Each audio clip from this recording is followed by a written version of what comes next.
Hello, everybody, and welcome to a new episode of the MinnMax Show, a place about games, friends getting better. Thanks for being here. I'm Ben Hansen, joined by Kelsey Lewin. Hey, Kelsey, nice shirt. Are we wearing the same shirt today? Oh my God! Look at wow! That. And Jenna Garcia also wearing that shirt. Genuinely wasn't planned, and that's very that is sweet cute. That you're wearing that shirt. Thank you. A booyah for all of you. And Jacob Geller. I'm wearing the same shirt. It's just inside out. Yeah, you can't see it. No, it's backwards too. Welcome, everybody. Jacob, you were supposed to booyah back. It's actually really bad form that you didn't. Booyah. Thank you. We have a packed episode of the podcast this week. Stick around because it's one of those where we're hot swapping, rotating through a majority of the MinnMax crew. There's a lot of people swapping in to talk about a lot of games. But first up, we're going to be talking about Splatoon Raiders on Switch 2. Then we're going to be talking about Pathogenic. New game, hopefully you've heard of. You will soon. Silent Hill Townfall is a game coming out in September, but Janet got to play a couple hours of it, right? Yep. Freaking sweet. The incident at Galley House. If you like Red Trees Are Dead, you should definitely listen up. Turn the volume up on your podcast. Then we're talking about the Steam Machine and then Palworld. Haley has been playing Palworld 1.0. Haley's such a beast from hell, if I may say that with love in my heart. The idea of like, Palworld, yeah, that was cool a little while ago when it came out, early access, whatever. And just the fact that she's like, oh, I've sunk like 40 hours into Palworld 1.0. It's like, it's amazing. So she'll be unpacking that. And then back half. It's interesting the difference between games when it hits 1.0 and people care that it hit 1.0. Yes. And when it hits 1.0 and we're just like, oh, that wasn't 1.0 yet. Right. Right. And Palworld was one where I was like, oh, it was in early access? I completely forgot. Yeah. I also forgot it was in early access. I wasn't hitting many walls there. But then, of course, back half of the show, we have wonderful community questions submitted over there on Patreon. Funded, supported directly by the community. And speaking of the community, reminder, we'd love to see the eyeballs, the whites of their eyes at PAX West. The MinnMax crew, hang on, all of us, and then plus... Yeah. Sarah are going to be flying out for PAX West in Seattle. We have 2 panels on Friday and Sunday, I think. So if you've ever been tempted to go to PAX West in Seattle, it's happening, kicking off Friday, September 4th through that Monday, September 7th. Come on out, say hello to us. We'll have a community meetup as well. We'll be relaying information about soon, but we're going to have a trivia tower panel and then just like a podcasting Q&A panel. And so we'd love to thank you in person for supporting MinnMax. So please don't be shy, bring a friend. Come to PAX West, please. Link in the description for more info on that thing. Splatoon Raiders. We didn't talk about it last week. We've quietly been building up our arsenal, building up our ink tank, so to speak, of the hot new game on Switch 2. Is one that I feel like was a little below the radar. The idea of like, I just put so much emphasis on the fact that like Nintendo did not reveal this in a direct. They revealed it in a weird Nintendo Today like update. That's a weird move where they're trying to downplay this thing. And then I was on the Bombcast, it was a couple weeks ago or last week, and Mike Minotti is like, it's all right. And then I jump into this thing, it's like, I'm having a really good time with Splatoon Raiders as just a game that I'm playing solo. This is the game that's kind of, you could see it as the Splatoon franchise's offshoot that's designed to court single-player players more, but that being said, it can be played co-op, but it's kind of their looter-shooter, non-competitive multiplayer thing. Janet's been playing it. Kelsey's been playing it. Kelsey, you were offended that people in the Discord did not see you as personifying the spirit of Splatoon and did not understand that this is like your main thing. That's not my main thing, but I was like, people were like, if I think for some reason they didn't realize Janet was going to be on the show. So they're like, if Janet's not talking about it, who's going to talk about Splatoon? And I was like, me? Yeah. You've been playing. I play all. I've the rebrand starts today, Kelsey. Yeah. People are forgetting who you really are. And it's time to remind them. It's the only shooter that I ever got like somewhat genuinely good at. Were you also craving that idea of like wanting a single player game? There's not at all. I did not. I never liked the single player parts of Splatoon, and so I was really curious if I was going to like this. And yes, turns out I do. You know, it's that classic thing where there's what to me is like some easy wins they didn't take for reasons I don't understand with it. But I am enjoying the actual game quite a lot. And I don't know how useful it is for my criticism to be, why didn't you do this? Yeah, well, I mean, just lob it out. What do you got out of the gate? Dude, the customization. Why are there not way more, like, why can I not pair tops and bottoms and shoes and change my hairstyle in a bunch of different ways like the rest of the Splatoon games? It is a wild thing to leave out, and it is a wild thing to not be like, honestly, a core mechanic of all of the loot you are doing when you are looting. It's a bit swagless, if I dare say, which is kind of crazy. And now, Kelsey, you're a lot further than I think me and Ben are. Yeah. I don't know, I had to have played like maybe 6 hours, maybe a little bit more. Like I've played a lot of it and gone through. The worlds are get a little muddy because there's like the islands. Like I've gone through a couple different islands. I've been doing the side content as I've gone. I know you can build the base. Maybe is there more with doing much with that? Because even just something like original, like classic Splatoon, it's like you could decorate your locker and like, oh, that's so cool, a fun little thing. Right. Where are the fun little cosmetic things? I also was a bit taken aback by some of the like missed opportunities and lack of like additional details that I think they could have had in this, which is still like mechanically, you know, it's Splatoon mechanics. It's fun to shoot the paint and you have the different weapons. And I think the rollouts for a lot of those things are also a little too slow, especially at the beginning. It's also a very chatty game. And I get that like some people will say, oh, Splatoon's lore is like so fun and so cool. And I don't have a problem with Splatoon lore. I think it can be fun. I like the idols and the characters. But they're like, I'm skipping the story. Shut up and let me raid. Is this Splatoon Raiders or Splatoon Shatters? When I first got into this, I was pretty cold on it, and I have warmed to it over time because you kind of get more into the flow, and they're like, okay, you can just kind of go and play. And I'm like, thank God. And then every now and then they're like, hey, real quick, I need to talk to you. And I'm like, please don't talk to me. You're so boring to talk to. They look, all the characters like look so great though that I'm like kind of lured in. It's not just like a boring NPC. It's like, okay, I like the whole. Well, Big Man's beautiful, right? Big Man's a beautiful creature. In the training area, you can shoot him with paint and he like fans his arms out as if he's like excited to be being painted. Yeah, that stuff's so cute. Like little details, like when you're loading into an island, they have in the bottom right-hand corner a spin animation of your like vessel spinning, and then it like cuts to the animation of it spinning and dropping. Love stuff like that. I think that stuff is so cool, and I feel like normally they're so good about having that in every single avenue. And I do think I think Splatoon Raiders, even though I am having fun with it, I probably will finish it. I've been playing with Isaiah. But it kind of falls into that camp of it's a game where it's something to do. Now I think it's something to do slightly positive. It's not something to do like where when I played Starfield, that was kind of like something to do, but it's dry. I enjoy what I'm doing, but it does feel like a little shallow to me. And they have some pockets where they try to do more with like the challenge rooms and things, but that's kind of where I land on it a bit. But Ben, you feel like it's maybe a bit deeper, it has more going for it, or you're getting more out of it? I think I share those feelings in a lot of ways where I'm really enjoying it. It's weird, like, you know, we'll talk more about Halo Campaign Evolved next week, but I kind of have similar emotions of like, it's weird just to be playing kind of a simple shooty game, you know? But at that being said, like I do really like having this as just like a breezy little summer game to play, you know? I wanted more single player stuff and just let me kind of cruise through this, level up, create a little custom Splatoon build. At the same time, the point where I'm really in sync with you, Jana, is like, the way I feel is like, should I feel guilty about liking this as much as I do? Because it is just, it's not Lego level bare bones simplicity, but like, it's not exactly a rocket science game to be going through this thing. But I don't think Splatoon needs that. Like, it's just a good time to shoot, you know? It's kind of a weird question, but how much does the game cost? It's $50. And $60 for physical, Which is like a Nintendo sale. Mm-hmm. It's true. Like, that's I guess I'm trying, are they selling this as like, and maybe this is kind of with Nintendo's rollout, they're like, this is Splatoon fans' new game, you know, it's Splatoon 4, we called it something else, or is it like, no, here's like a fun little expansion for you guys to be your It's more like a spin-off game, is what I would call it. It's a spin-off game, but that still feels a lot like I think if you like Splatoon, you will like this game. Yeah. I'm really enjoying it. I think that it's those little things that are keeping it from it being like a game that I can see myself playing all year.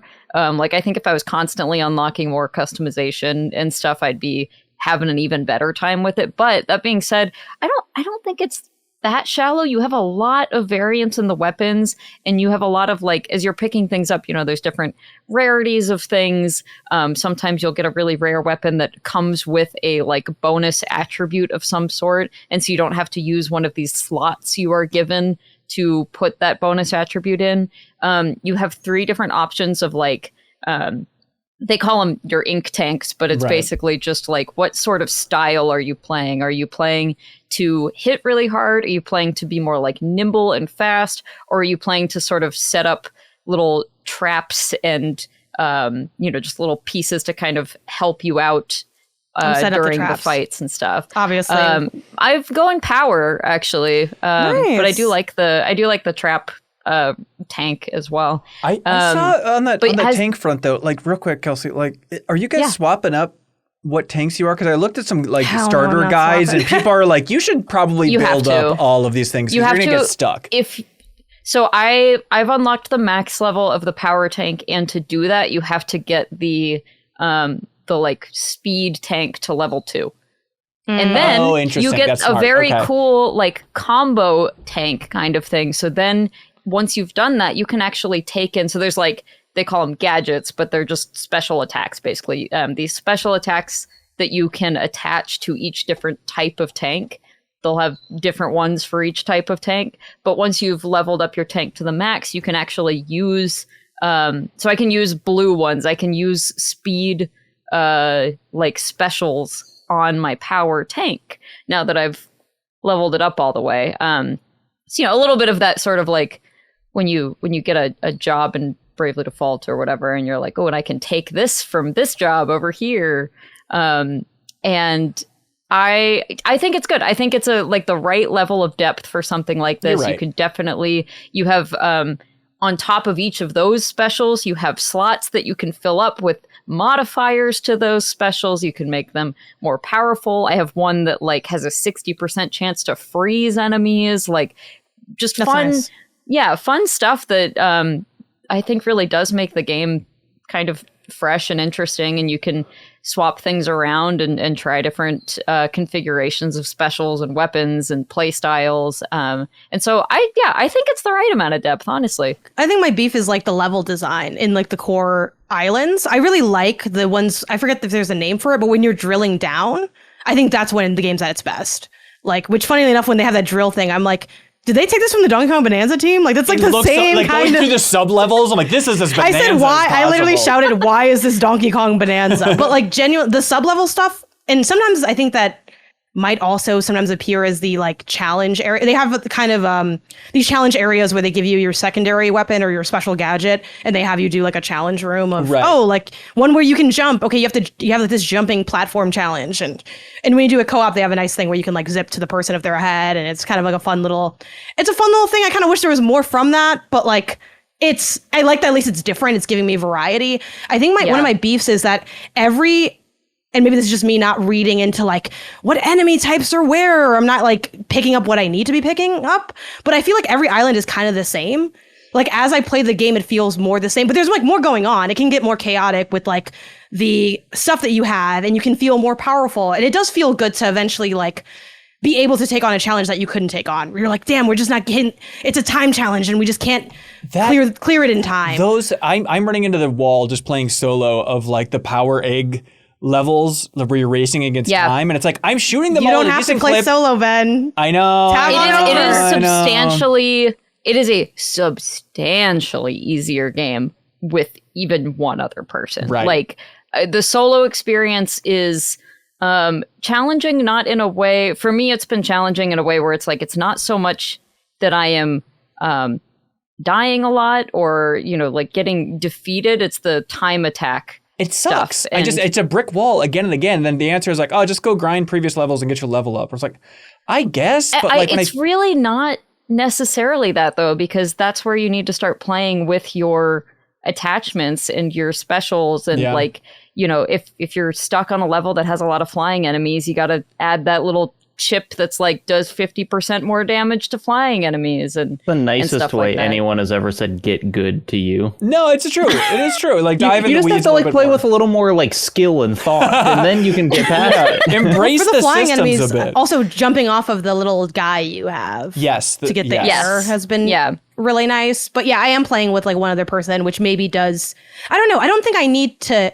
I don't feel like I'm not being challenged enough in the game, even with one other person. It is pretty breezy, though, I will say, but not in a bad way. I'm not like upset. with how I breezy found it is. straight up easy when I'm playing with Interesting. other people, and I have found it not like a good challenge when I'm playing solo. And that depends. Do you feel like it's not there's- as good with more people? Like to you, to your well, experience. so there are. I don't know if you guys have gotten this far yet, but you like not even. I think only about like halfway through the game, you unlock what they call spicy levels, and so that's just like way harder versions of most of the levels. So you can go back think I and have play them, that, and they'll be more difficult. yeah, they're like higher and stuff, basically. Like Yeah. Towards the fiery? end of the Okay. game, I think it gets difficult kind of no matter what.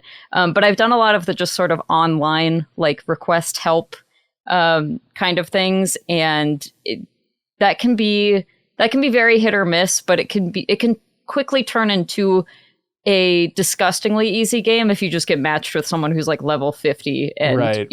you know what I mean? It is. So Yeah, Jacob, it's kind of cool. It's a little like From Software ring the bell thing. Yeah, like I was you can gonna say a summon little Dark people. Souls. It is. Yeah, it's Yeah. pulling a random person in. That's fun. Yep. Kind of It Dark is Souls. nice. yeah, and Splatoon. I love The streets are helping called out that. other people too. It's been really fun. You get some bonuses for like treasure bonuses for jumping in and helping other people, but it's all on timers. It's very weird. You can only request help once every like 30 minutes.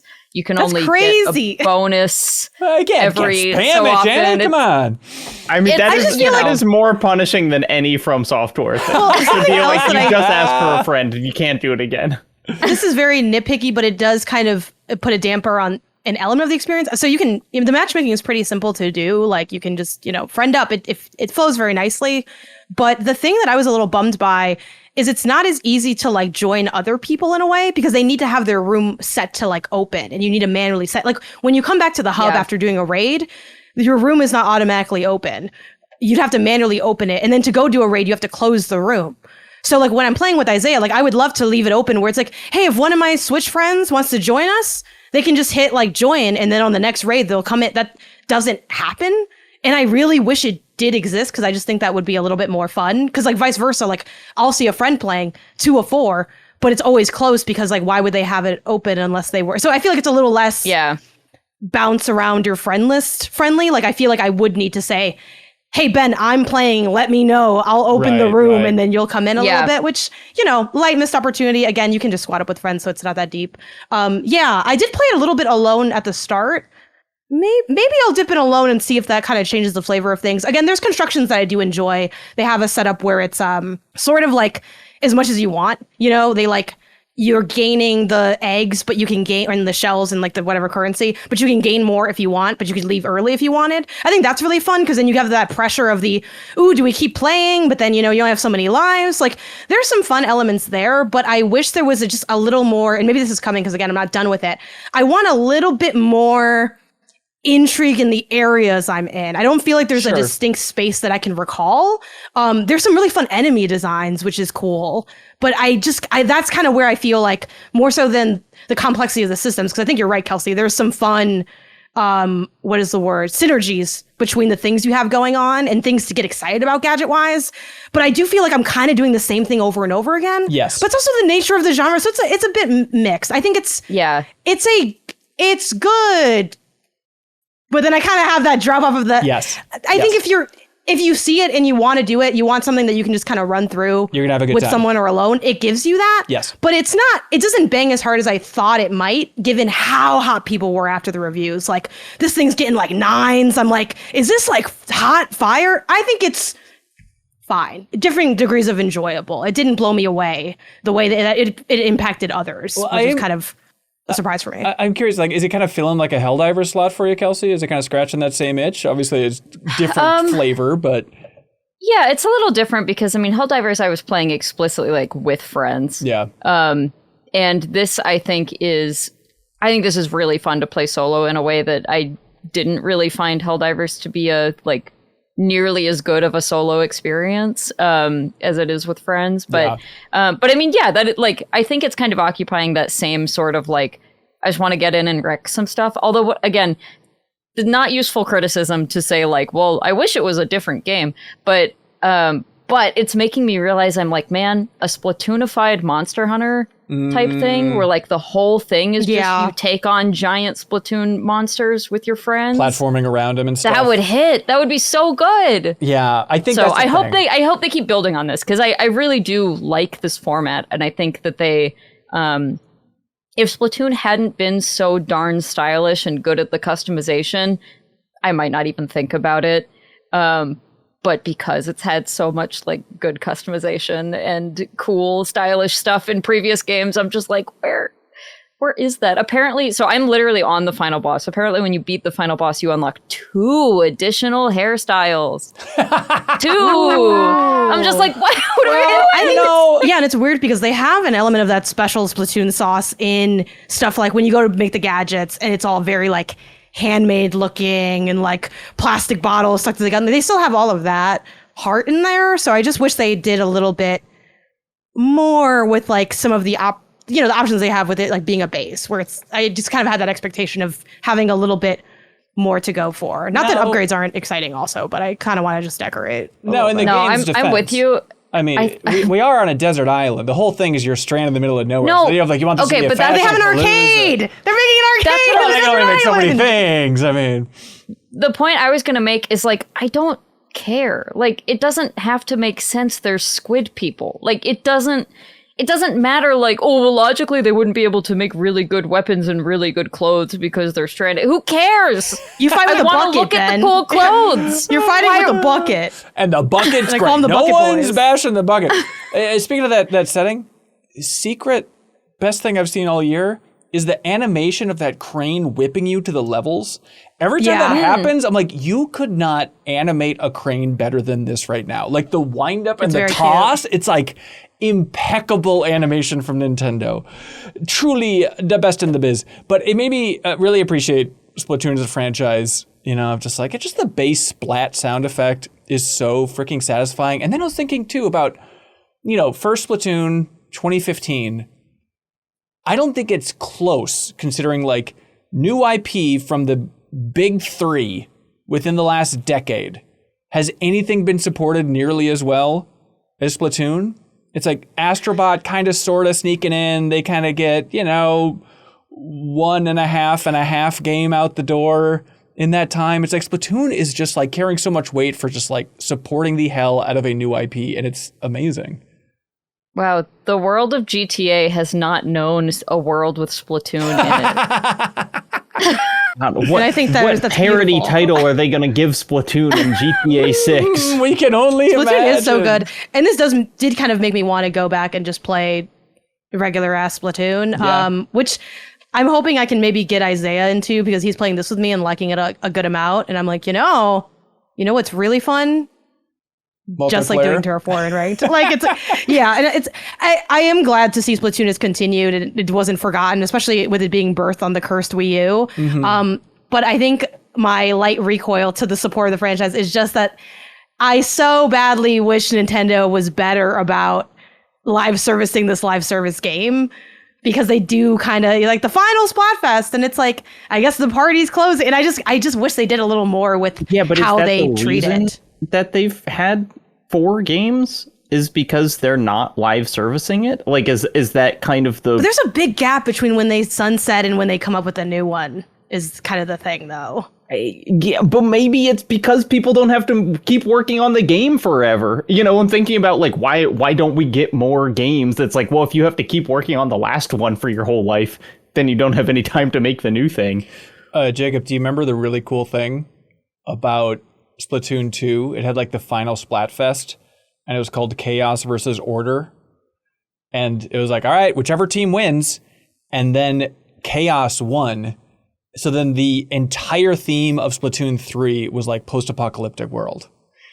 because I didn't. of that I remember Splatfest. that it was, but isn't all of Splatoon kind of post-apocalypse, or in was a way just that's like a clean 3? thing, but that was more like dusty Mad Max style. Yeah, it's more. Yeah. And then like Wait, is that actually they actually made that decision they based did on that? because Splatfest? I was digging into it too because I But was who's trying to to say remember. they didn't put their foot on that scale on that note, though? But- They love chaos. Nintendo. Not to ruin the magic, but like, did they really? Like, I get that is what they said, and that is what happened. But under the hood, Well, here's the am I going to see interesting thing. them? Like, tilted in one way or they the were other? kind of safe either way because the idea is like, because go back to the side order DLC from Splatoon 3 to be like, what was the deal with that? It looks so cool. So you're the one listening to the story in Splatoon Raider. That's right. Yeah, I need to know more. But the idea is like the side order is kind of like what the order version would have looked like. So the DLC for Right. Splatoon 3 is like the art style they would have gone with for the main one. So I feel like no matter what, they were going to use the assets. They're probably building up. Yeah. both at Oh, the that's same time. interesting. Yeah. Maybe it's they a- were being honest. And The I only shouldn't be so Splatfest cynical. I remember was they did condiments, but it was Yes. mustard versus mayo. It was ketchup had versus ketchup, mayo. mustard, and that mayo. mattered. Yes. Yes, me and Kelsey were front lines. Ketchup versus mayo. Yeah. We're- In Japan, Kelsey, what it team made were more you? sense, I think. For like in America, it's like, ketchup, done. I feel like they should have made Splatoon 3 don't ketchup remember. themed. Yeah, They should have based it on whatever Yeah. won that one. It's like, oh, we had the mustard DLC, but the third game is about ketchup. That one was And disgusting. then when I went to Gamescom and I finally had the fries with the ketchup and the mayo, I swirl? literally told Anna, I'm like, this is what the Splatfest was about. And like, genuinely, like, that stuff, like, you know, socks versus sweaters. You want to talk about bad Splatfest? Why are those two verses? Who's making Yeah. that decision? What are You can only have one. in what? So I'm just what naked world wearing my am I socks like making an this idiot. decision? Yeah. Kelsey, my chest is so cold because I was team socks, so I'm just standing there. I'm not saying they should build more content for the game, but like throw a couple Splatfests in there. I don't think that changes the architecture of the game to run those for a little longer. Sure. Let me be pulp versus no pulp, or let me do like a DIY Splatfest with like a group of people. Like I would have loved to be able to do so. Yeah. Private in my Splatfest. dream Private journal. Splatfest, every In my dream person's journal, there's dream. so much Splatoon stuff in there. Yeah. New Show Plus. But yeah, Splatoon Raiders, I'm having a better time with it, I think, than I expected. My expectations were sinking, and now it's like, oh no, this is great. I have two hot questions for you, Jacob Geller. Not trying to be controversial, but, you know, we're podcasting. Yeah. Number one, will Splatoon Raiders outsell Marathon? Oh man, that's brutal. Mm-hmm. I feels genuinely mean. I have no idea. I don't know what Nintendo sales numbers are like. Oh, they're more open than most companies with that. I know, but I don't. So what did Splatoon 3 sell? A lot.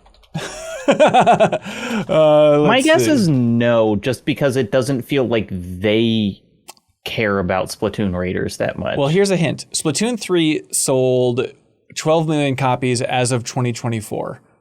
So if Splatoon Raiders is and even what half is that, Destiny at like 2? Marathon, like it's a little ambiguous, but it seems sorry, like maybe a 1 Not million, maybe 1.5, something like that, ballparking. So it's possible, which is just weird for the, you know. That's crazy. different I never genres, you know, expected but- that Marathon would be the Sectori of 2026, a game that only games journalists play and they all love. Yeah, it kind of is, right? Okay, my number two question. Jacob, what would you guess is the number 7 highest rated game of all time on Metacritic for the user ranking? Is it Splatoon 2 or something? No, Splatoon Raiders. It's number What? 7. Okay, well that doesn't. Wait, is this for this I feel year? Like No, there all always needs to time. be. All it doesn't. time. When, I thought it was when gonna a be Metal game- Gear Solid in Snake the Eater. first week of a game's release.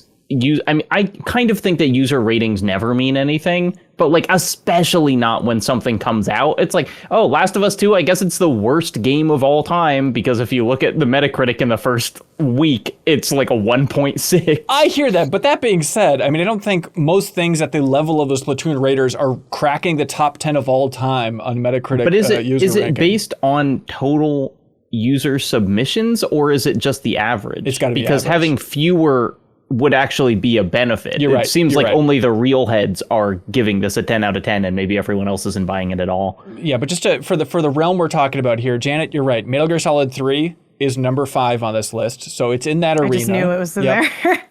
And here's a little ammo for you, Jacob. Is Requiem is number 2. Resident Evil Requiem is number 2, and so maybe that is like it's still so fresh. It's that, not It's No, not even the it's scientific. second best Resident Evil game of the last Ben? 5 years. Yeah. Can you tell me what number 5 is on this list? Can you tell the audience what number 5 is on the best user score? Now, when I pulled this last night, it was Metal Gear Solid 3, but is it perhaps something called Disney Cory in the House from 2008? It is Disney's Cory in the House. This is a meaningless I'm sorry. It's not that I'm saying that audience individuals are pointless, but whenever You didn't have to. They said it with their list, you know? What are you gonna anything? I'm like, it means nothing. It's just like I went to a restaurant and I had a bad experience, so I'm giving it half a star. I think turned into a whole list. Yeah, the point is it could mean nothing. Like it at any point could mean nothing because 600 people could decide to like descend on Cory in the house and do this as a joke. Knock on that door for Cory. So it's not that it's a completely meaningless list, but I think that it at any point kind of can be meaningless, and that makes it tough to really just use for these for scores. context. A lot of this looks normal, but some It of does. it doesn't. I mean, so here's what it is right now, at least when I checked last night. Number 10, Chrono Trigger, then working our way up, Last of Us, then Witcher 3, Splatoon Raiders, Witcher 3's Blood and Wine expansion, which is interesting, then Metal Gear Solid 3, then Silent Hill 2, then Cory in the House, Pay Respects, Resident Evil Requiem, and then Claire Obscure Expedition 33, according to Metacritic users. So the point is Splatoon Raiders is varying degrees of good. But also that there is enthusiasm from the core community at this point, which I think is something notable. I am really, really enjoying this game. Yeah. This is still surprising to me. This makes Cory in the House look like hot garbage. Genuine. Yeah, Cory in the frickin' outhouse. Well, hey, Splatoon Raiders. Hopefully we'll talk about it more on this here podcast. Kelsey Lewin will let you go. Ben, always room for one more. If you need it. Yeah. Hang on, you wanna play?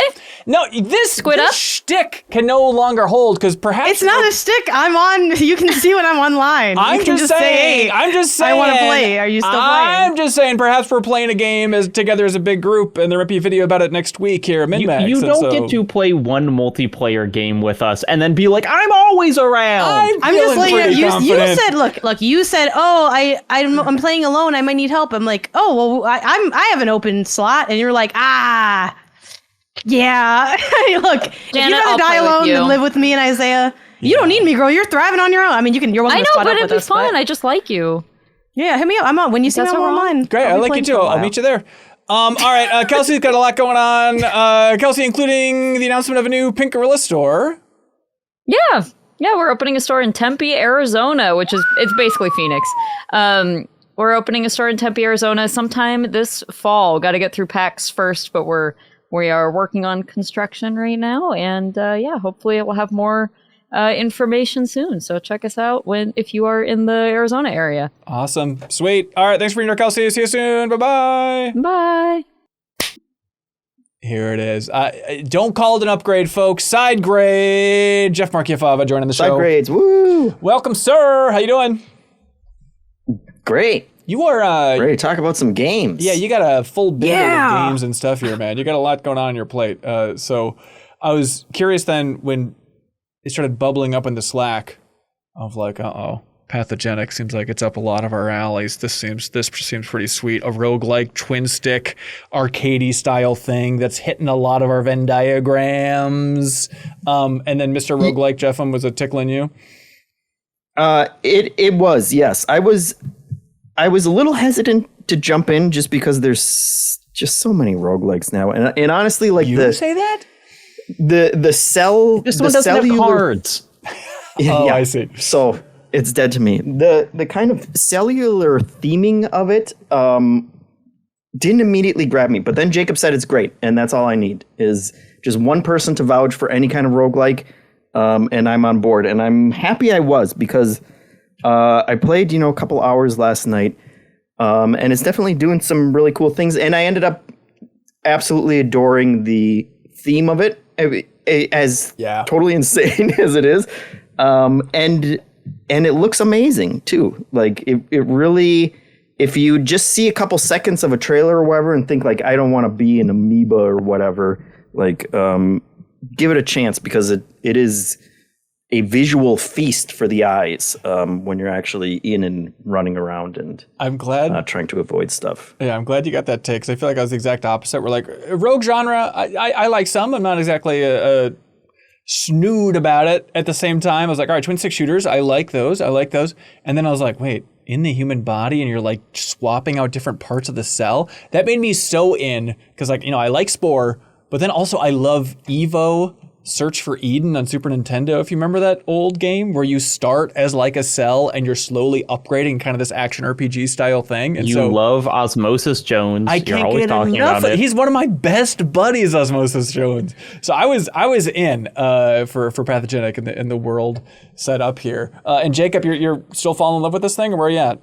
Yeah, I am. I would say cautiously over the moon about it, where good. like I feel so positive right now, and I don't want, it's like, it's possible that I will play 10 more hours and the things that I think are so great maybe will fade a little, but right now, like every time I play, I am just more and more struck by like how smart the systems are. Like I feel like it's an interesting thing where I think it feels really good, I think it looks really good, but really it is the way that they have systematized the roguelike structure within this cell twin stick shooter, where every time I play, I'm like, this is so clever. This is so smart and versatile, and there's so much room for like, variability and expressing yourself and how you want to play and trying different things. I really, it is genius. Just that level of just kind of having that clear level of slots of like, all right, you're going to get a different weapon type, but when it's like you're choosing what arms you want as your tiny little multicellular organism. Well, that's how it starts, is that you have, your first cell has like 3 flagella at the back, which help it move better. And it has like some weapons on front, and has more weapons that you can add. But even within that, they're like, okay, if you get a copy of a weapon that you already have, you can attach it to another slot on your body, or you can attach it to the same slot and have it upgrade that weapon. And then within your body, you have a bunch of organelles, the most important, as we all know, the mitochondria, the powerhouse, but lots of different organelles that have different branching connections to your different external weapons and movement things, and you are choosing where you want those in order to power up different things. But they can also then, like, the mitochondria can also power up a different organelle inside your body, which like enhances splash damage. And so maybe your weapons aren't getting powered up anymore, but the splash damage thing is getting supercharged all the time. And it's just like it really. It feels like in a twin stick shooter, I was kind of like, how much can they do to make each run feel different and distinct? Sure. Aren't I always just going to be avoiding bullets and, shooting at the guys? But like, really, it is incredible. When you evolve, you literally change the shape of what you are, which gives you different connections between the organelles. And like, I beat a run for the first time like yesterday at like 6 a.m. because I was having trouble sleeping, and I was like, well, might as well play Pathogenic. And the run I beat, I got a thing right before the final boss, and it was like, weapons on your left side do 100% more damage, weapons on your right side do 50% less damage. So then I just pushed everything to my left side, and so I was like circling the boss in this weird tilted way because I could only shoot out of one side of my body.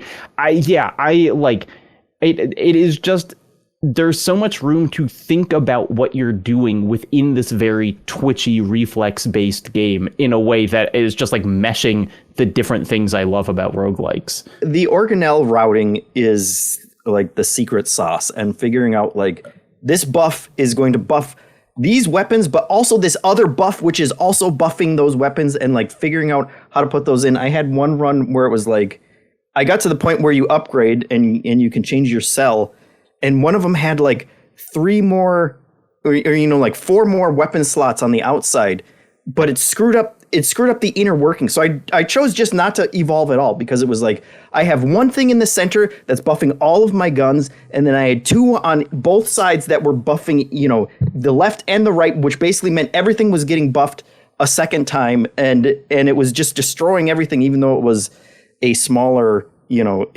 cell than it could have been at that point. But that is like a really fun kind of spatial puzzle. Like they're adding this kind of puzzle programming element into it, kind of within a twin stick shooter. And just the theming of everything else works so well. And I love, like, we should just take a moment to say, like, the beginning of this game, yes, it shows you a full like you pick whatever little parasite you're going to be. That's and right. And I then remember plays booting it up being like, what's going on? What is this remedy stuff? Yeah. It plays an FMV video of like some scientist in a lab, and he drops a test tube and a piece of glass breaks off and like nicks his ankle. And then you're in his bloodstream, you like zoom into his bloodstream, and the rest of the time you're just like screwing up his whole body from one organ to the next. Hell yeah. And, Yeah, like, and instead of Hades, where you're going from like the fields of Elysium to Tartarus, you're going from like the lower intestine to the liver, and you're like, oh man, the enemies in the liver are messing me up. And the soundtrack in the liver is a real banger too. That's a dumb it's sentence. just They truly, Yeah, it's sentences Matrix I've never rave been said music. before. That is Yeah. what the genre of music is. Hell yeah. yeah, it's crazy. As someone that doesn't play a lot of twin stick shooters, is it? And Jacob, you kind of touched on this. This is almost just like iterating on that point. Is that secret sauce really just like the builds you can make, and that's what makes it differentiated in the space versus a more, I guess, traditionalist progression? Because I've played a couple twin stick shooters, and like this one does feel like it almost scratches a little bit of the chaos that you get from a Vampire Survivors, but with more like strategical autonomy that you have. Is that like a fair assessment, or is it giving guy who's seen Boss Baby every movie's Boss Baby? Like, is that, No, what's the perception genre wise? It's definitely, and I would say it's in the kind of roguelike genre of you are always going to get kind of out of control in a different, interesting way as you progress through your run. Like, you're always feeling like, oh man, this thing that I've got going is so overpowered in a way that I never have before. And usually that is stuff flying all over the screen. You've got like lightning arcing between stuff. But I will say, like, and part of the flexibility of the movement stuff is like, if you want to be a really fast guy that's like dodging between bullets, you can also level up your character to be like, I'm just a tank and I'm generating more health than they can take away from me. How would I do that? Because it's a little random in that you do have to find these pieces, but then you can decide, like, I'm going to, the one that I won, I had like something that was generating kind of like armor hearts for me, and I channeled multiple mitochondria into that one organelle. And so ordinarily it was like, this has to be charged for 60 seconds, but I was getting armor every like 15 seconds. It was just like popping them out. And so even though I was taking tons of damage, I was just like overwhelming it with my ability to heal. Yeah, I think there's like a nice smoothness and like simplicity to it. I've only played like a little bit of it. I did the first boss and then died not too long after because eventually I get caught up. Because I don't really have, I think I'm not great at weaving between things. And then, I think I get lost in the sauce with the dodging in a lot of these games. So there's been very few like twin stick shooters that I've really resonated with. But I think there's a real nice smoothness to the feel for which you move. Yeah. And I think they ramp the chaos in a way that's very newbie-ish friendly. Like, if you're not someone that plays a lot of twin stick shooters, but you're generally open to the genre, I do think this one is worth checking out because the ramp up does feel more gradual. And like you said, the build can kind of like any good build system in any game, cater to what you want to do. So like I realized like the reason that my run ended so quickly is that I chose something that gave me, like, when you hit an enemy, like projectiles come from like the back of that enemy, like almost going through them, which would be great if I like clustered the enemies. But I'm a coward. I'm isolating, picking people off, and I was like, I should have not picked this because it just doesn't fit for you. So you kind of learn, I think, the flow of things. I really like the pathing too that they have within the body, where you have like these offshoots to different parts, like any other, where you can keep going on the main path, or you can do, offshoots to kind of gain more and explore more and experience more. But yeah, also a fan of anything that's inside of another vessel. Like that's Bowser's Inside Story really resonated because it's like, oh, it's cool that we're inside Bowser. Yeah. So if you're like, I wish I miss when I was inside Bowser, Pathogenic might be the game you want to check out. It also has, I can't remember if it says what engine it's made in, when you boot it up, but it has really interesting like soft body physics where like, because everything is kind of squishy amoebas, you are like deforming things and you can kind of like push yourself into a wall and like squish by, or there's a melee weapon you can get that's like, it doesn't do much damage, but it has huge kinetic power and it's basically just a baseball bat and you're just hitting them and enemies are like flying across the room and deforming. And so it's all very like, I think it's sneakily more complicated in how it's calculating its like movement systems for everything than it initially appears. That's awesome. Yeah. So it's on Steam right now. It's on sale for $8. I mean, $7.99. It's not early access. It's at overwhelmingly positive reviews. It's like, hey, if you like twin stick roguelikes, especially. Speaking of soft, fleshy bodies, Silent Hill, baby. Who's wandering around this creepy town, as they say in Silent Hill over and over again? I am. It's Janet. She got to play Silent Hill Townfall, which is coming out in September here from Screenburn. We talked about it before on the podcast. The developers of Observation are making a Silent Hill. And maybe it was like the reveal I thought about this, but it wasn't until this new round of previews where I realized like, oh yeah, it is weird that it's like a first-person Silent Hill. It is kind of the most PT take on that, just mirroring the perspective here. But how much did you get to play here, Janet? I got to play a couple hours. I'm trying to remember if it was 4 or a little bit under, but I got like to play a good chunk of it. We played the beginning of the game and then it would jump further into later in the game for however much time is left. I didn't spend a lot of time in that later part of the game where you have like a gun, but just for sake of time, it just took me longer to do the opening part. But yeah, I got a really good sense of it.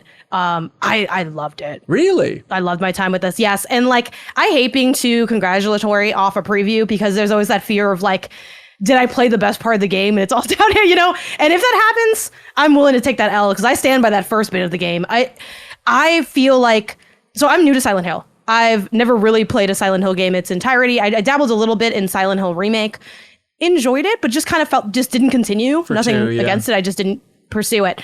And then I remember being with Jacob and going to the GDC panel on Silent Hill F, and I'm like, God, this sounds so interesting. Should I have played Silent Hill F? So I definitely do want to enter my Silent Hill era. So that brings me to Townfall. Again, my horror background, predominantly Resident Evil, a couple odds and ends here like Dead Space. So I enjoy some mainstream horror. Yeah. I really like this a lot. I do think as someone that doesn't play Silent Hill, it did kind of give me that more Resident Evil energy in its construction, in like the first personness that Resident Evil has leaned on, but in the cozy horror vibe. And by cozy horror, I mean you're exploring a space meticulously and looking at like mundane environments. Like that initial setting of being in the town. Yes, there's, monsters around, but you're also just going in someone's apartment, seeing if you can go into their computer, reading the email, looking for the codes, looking for the locks. Don't talk about reading email. Yes. Doing weird puzzles, where that kind of don't really make sense, but do make sense because it's a horror game. It's like, it has that good juice to it. Like the environmental design is just really lovely. I was just so engrossed by it.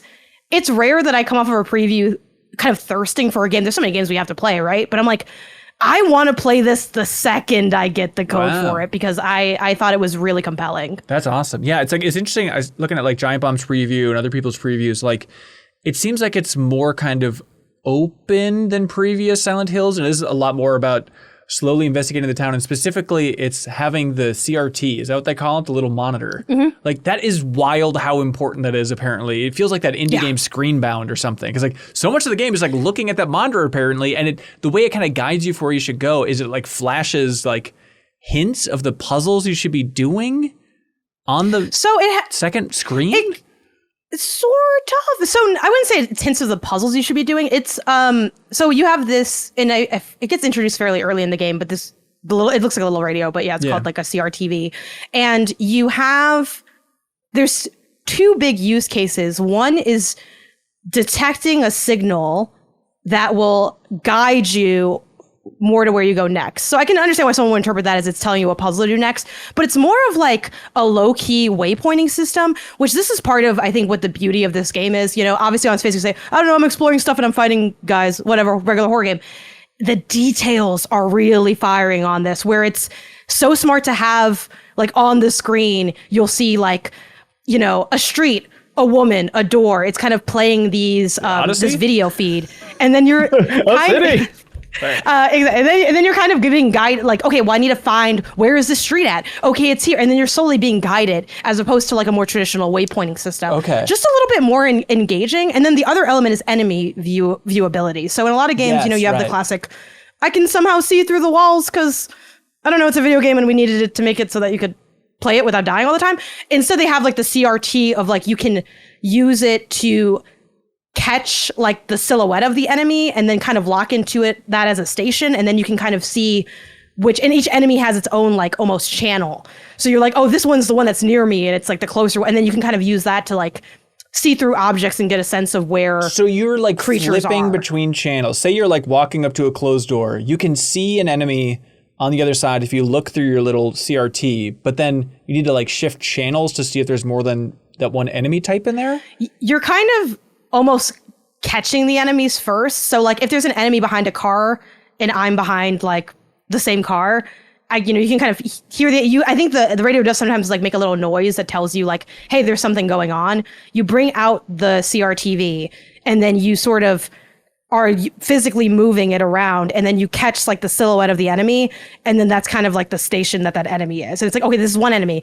Oh, there's another one to the right that I can kind of hear or signal on the CRTV, and then you move it, and then you kind of catch that. Then you can at will, okay, I know there's these 3 enemies, I can see them through the CRTV. Sure. I don't know for sure that you can see through like build, like if something's inside of building, because you kind of need to have already caught them kind of on the CRTV. In Giant Bomb's footage, it looked like he was looking at a door and he was showing like what was on the other side of that door. Yeah, but you need to have like known, almost like caught that before. That can kind of happen simultaneously too, but it's not like, it doesn't automatically already have like all the enemies automatically on there. You kind of have to like capture the signal. Sure. But yeah, it's just a really like smart, cohesive way to do it that just adds another like layer to the game and kind of helps differentiate the pacing for what you're doing in like ways that are like really fun to me. Yeah. I have as a big Silent Hill fan, but also a big Scotland fan, I'm really curious about the Scottishness of it, because I mean it's fairly, you know, Silent Hill 1 through 4 are just kind of generic American somewhere. And then F is obviously like a very era-specific Japanese small town. But like this is it's another interesting move of being like, we are in a specific place that this franchise has not been. Did you feel Scottish? You know, did you feel to the degree that I can? Obviously, again, I have never been to Scotland, so it's not like I'm like, oh, they nailed it. You know, I'd have to research to show how much they nailed it type thing. But yeah, definitely.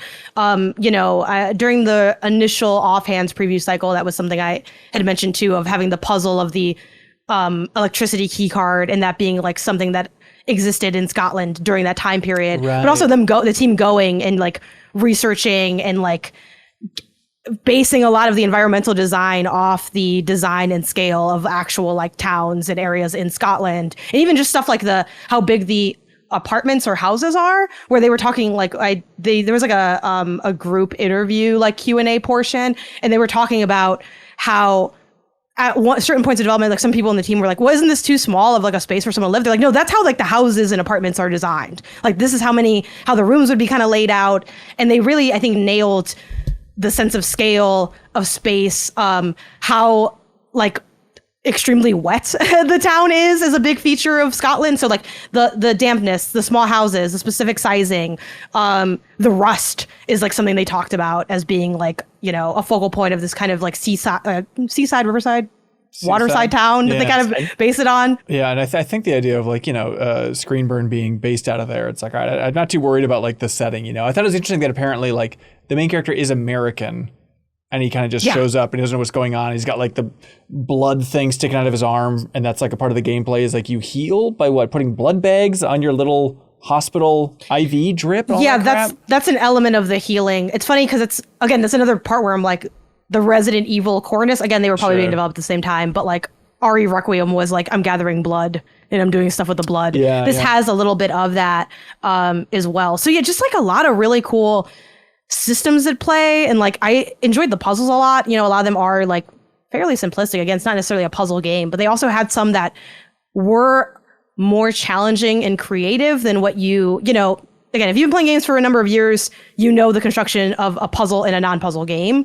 But they sort of played with that a little bit in ways that I wasn't expecting. And I'm like, oh, there's going to be like some cool, fun, interesting puzzles in this. Yeah, I was very taken by it. And they just do a lot of cool things to mix with the pacing. Like when you loot a cabinet, you're sort of individually looking at each shelf. And when I asked about that, like, how do they figure out when are you doing like more tedious things like extra QTEs or extra turning the locks on things, and when is it automated? And they talked a lot about the pacing being like a big part of like play testing and how they went about like iterating, making sure that it was like intuitive, but also that there was narrative weight to the things you were doing, and that everything, if it's slowing the player down, it's because it matters. And I feel like they really achieved that in the stuff that I played, where it did feel intentional. It also leads to really cool moments where like you can lock certain doors like with a deadbolt. And there was a time where an enemy spotted me, so I ran to a house and I closed the door and I was like, I've been wondering, can they like come in through the door?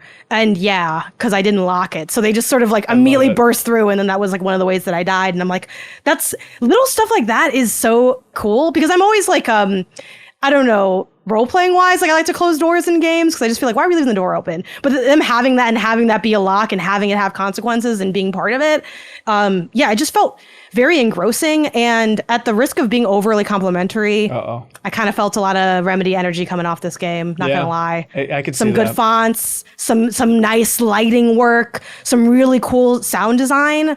There was a gurgle that happened when like a tube connected to a person that was genuinely so disgusting I wanted to throw up. Oh, good. And like, I mean that complimentary wise. So Like, you the should sound keep playing designer Silent Hill 2 if you killed want to hear some this. gross sounds. Hell yeah. I know it's first person. Silent Hill's traditionally been kind of you start hitting things with sticks and then eventually you get kind of like a weak handgun. What style of combat is it? It's kind of still following the trajectory. Like you start off with a melee weapon and eventually you do get a gun. I'm not sure how weak or strong it is because I didn't use it a lot. But it definitely does melee feel... weapons in first person are tough. Did it feel okay? Yeah, I felt okay with it, but I also did play way more stealthily. Part because that's just kind of my preference, and I find it more fun to do. Like at a certain point, I did takedown, or were you just not fighting monsters? I think you can. Well, you can do a stealth hit, but you're not taking down. I just wasn't fighting people. I'm like, I'd rather just take my time and go around. I don't want to sneak like, up behind a monster and you're not like slitting its. No, you're not like slitting its throat. It's done. Like you can do an initial hit from behind, but that's. He gonna get back up. So it's like, okay, well now we're just, and then, you know, they have the, which again, I'm guessing this is classic Silent Hill, like the deterioration of like the weapon. And then you can, you know, obviously pick up a different one if you wanted to. No, that's actually, that was kind of in Silent Hill F, your melee weapons would break, but yeah, the plank can like get bad. Yeah, and that was not the case in the earlier Silent Hill, so that is interesting. Yeah, so you are kind of, at least in that early area, it's like you get a 2x4.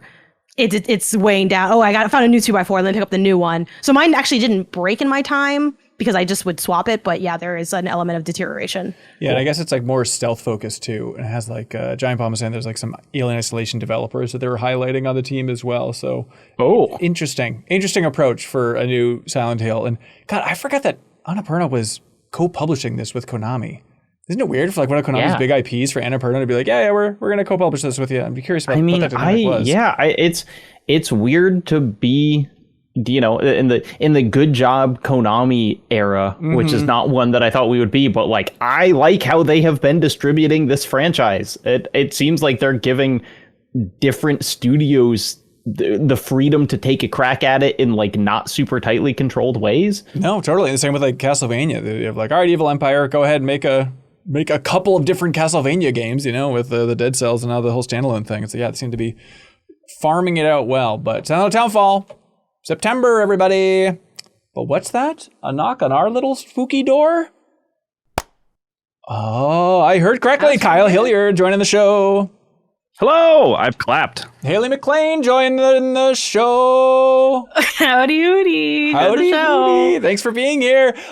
Full dang house, Jeff. Look at all these critters. I know. Critters. But we're not ready to talk about a house yet. We're going to talk about something else entirely. We're going to talk about a steam machine. What if there was a magical piece of hardware that cost more pennies than you could stack in your dreams? But if you got it and you also won the magical roulette wheel to be able to buy one, then you can plug it in your TV and it's kind of as powerful as a PS5. Can you imagine the dream? What a pitch. All right. It is funny, like plugging it in, where I did have a moment of like, I was like, I'm so excited for this. I'm really jazzed about this. I plugged it in. And I was like, this is my Steam Deck, just like on a TV. It's like I have all these games already. But it's embiggened. It was the same sort of reaction I had with like going from Switch to Switch 2, where I still had my full library. It didn't feel like a new experience. It didn't feel like PlayStation 4 to PlayStation 5. But that said, I've been having a great time with it, and I really like it. Yeah. Okay. So just lay the land here. Who all has a Steam machine? Raise your hand politely. Okay, so everybody except for Jeffem and I. And I'm now, Jeffem, raise your hand rudely to show that you don't have one. Yeah, that's true. I'm bitter. And, I still would like one. Really hoping for middle finger there. You can edit this out if you want, though I think it reflects well on you. MinnMax funded our Steam machines? Question mark. That's true. Yeah, anything that makes you guys play games more or better. Like, I think it's really. I do want to highlight it both because it's a great part of working for MinnMax, and I don't think I would have bought one otherwise. Me neither. And so everything that I'm going to be pretty positive on it, but it is already in that total caveat hole of like, I do think this thing probably costs too much for what it is because of, not even because of Steam, but just because of RAM crisis and whatever. And so I feel very lucky that I have it and have been playing games on it. Yeah, right on. I mean, how's everybody feeling about it? Is anybody red hot, or is everybody in that Kyle take of like, yeah, Steam Deck on your TV, that's cool? By the way, I want to turn the volume up on mine because I am really happy with it. I was more just talking about that initial experience. Kyle, have you thought about smiling more, actually? Steam machine. No, I've been really enjoying it just because, it probably is clear if you've listened to me talk on podcasts for the last 20 years or whatever, that I just like an ease of experience when it comes to video games. I want as little that can prevent me from reminding me that I'm playing a video game and having to tweak settings or be on the thing that I do work on. To have that on my TV in my living room and get to play PC games and stuff, I've been really enjoying it, and it is making me just more I'm just down. I've been playing Talos Principle, and I was playing Truckun today and stuff, and it's just for you said once that Steam Machine is for Kyle. Right, yeah, that's who they're marketing toward, and so. It's effective and it's working for me, and it's getting me to play more PC games. Yeah, people who like consoles, who like so many things about Steam overall and the games on there and stuff like that. But at the same time, it's if you have to go into a settings menu, you lose 3 days off your life. Is the way that you have pitched it previously. Yes. Okay, but let me be on the total opposite side of that. Yeah, I have really liked it because of all the computer aspects of it. The two kind of most exciting things that I've been playing on it are the Elden Ring with the seamless co-op and convergence mods, which are the seamless co-op is turns it into kind of a regular multiplayer game, and convergence is a total overhaul with lots of new enemies and weapons and new environment, and the Twilight Princess Dusklight rework, which I know Haley has also been playing on your Thor, maybe. But I could not get either of those things on, my Switch, my PS5 easily. And it was really easy to install them on this. I briefly plugged a keyboard and mouse into the Steam machine, downloaded it all, got it all set up, and now I can turn this on. It turns on with the speed of a console. I don't have to connect a keyboard and mouse again like you have to do with most kind of living room PCs. And being able to just instantly play a modded Elden Ring on my living room TV, really cool. You know, like I like tinkering, and because of that, I like how kind of open this thing is to tinkering around with. Yeah, that seems like the thrill. And they're still rolling out updates and stuff, you know, for what is it? For better frame generation and stuff like that, for even further tinkering down the road and stuff. But like, yeah, how's everybody else doing with it? I love it. mine. Oh, really? I know. I feel we love it. I think there's that like a bit of shame because Kyle's right. Like it's a weird new console in that it is a new console, which I do think is also just inherently cool. Like when I opened it up, I know this is gonna sound cheesy, but I'm like, let's take a second and be like, this is a new console.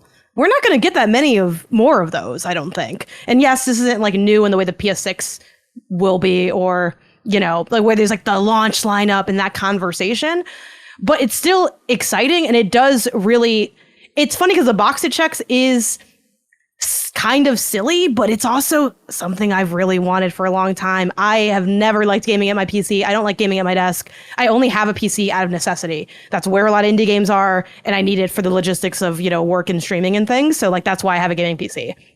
To be able to just now go to my living room and have my Steam games there. And I've also done the hook up the Steam Deck to the TV. You know, you can do, we have Steam Machine at home. 720, it's a little, yeah. But it's just a little like, not, you know, it's got this janky little stand. It's kind of plugging it in, and then the Steam Machine's all hot. The Steam Deck's all hot. You know, the Steam Deck battery also isn't great either. So it's like, to try to be, like, we've slowly been able to be freed from like the traditional gaming PC over time. And this is just one additional step of freedom for people that are interested in that, which is me.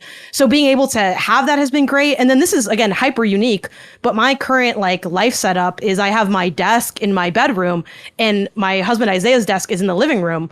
So it's so nice to be able to like PC game together again. Cause you know, before when we had like a 2-bedroom, we had like a shared office and our desks were together. So just even little stuff like that is really cool. It's like, so I can now play Slay the Spire 2 on a machine and not just cast from my MacBook to my Apple TV, which is what I was doing before. Yeah. And again, silly, same difference, whatever. But also this is, you know, you can argue gaming's always a form of like a luxury good because it's just inherently not a necessity and it's expensive.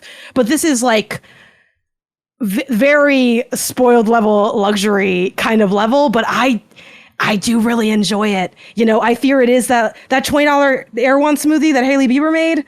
That thing tastes really good, and the Steam Machine's the same thing. I feel guilty telling you it's good because it's really expensive. But man, I feel like I'm living, and I really have enjoyed it a lot. It's going to be like my default way to play anything outside of, you know, the logistics of when I'm streaming, I think. I think if you have a use case that lines up with this thing being in your living room and your life being easier, it's so not a necessity. What a nice perk is definitely how I'd phrase it. Right. I really wish it came at a lower price point because this could really revolutionize the market right now if this was something that came out at a much more affordable cost. Yeah, because I think like what Kyle was saying, console players are a unique breed in that they like they sometimes take ease over accessibility, which a lot of people wouldn't sacrifice for.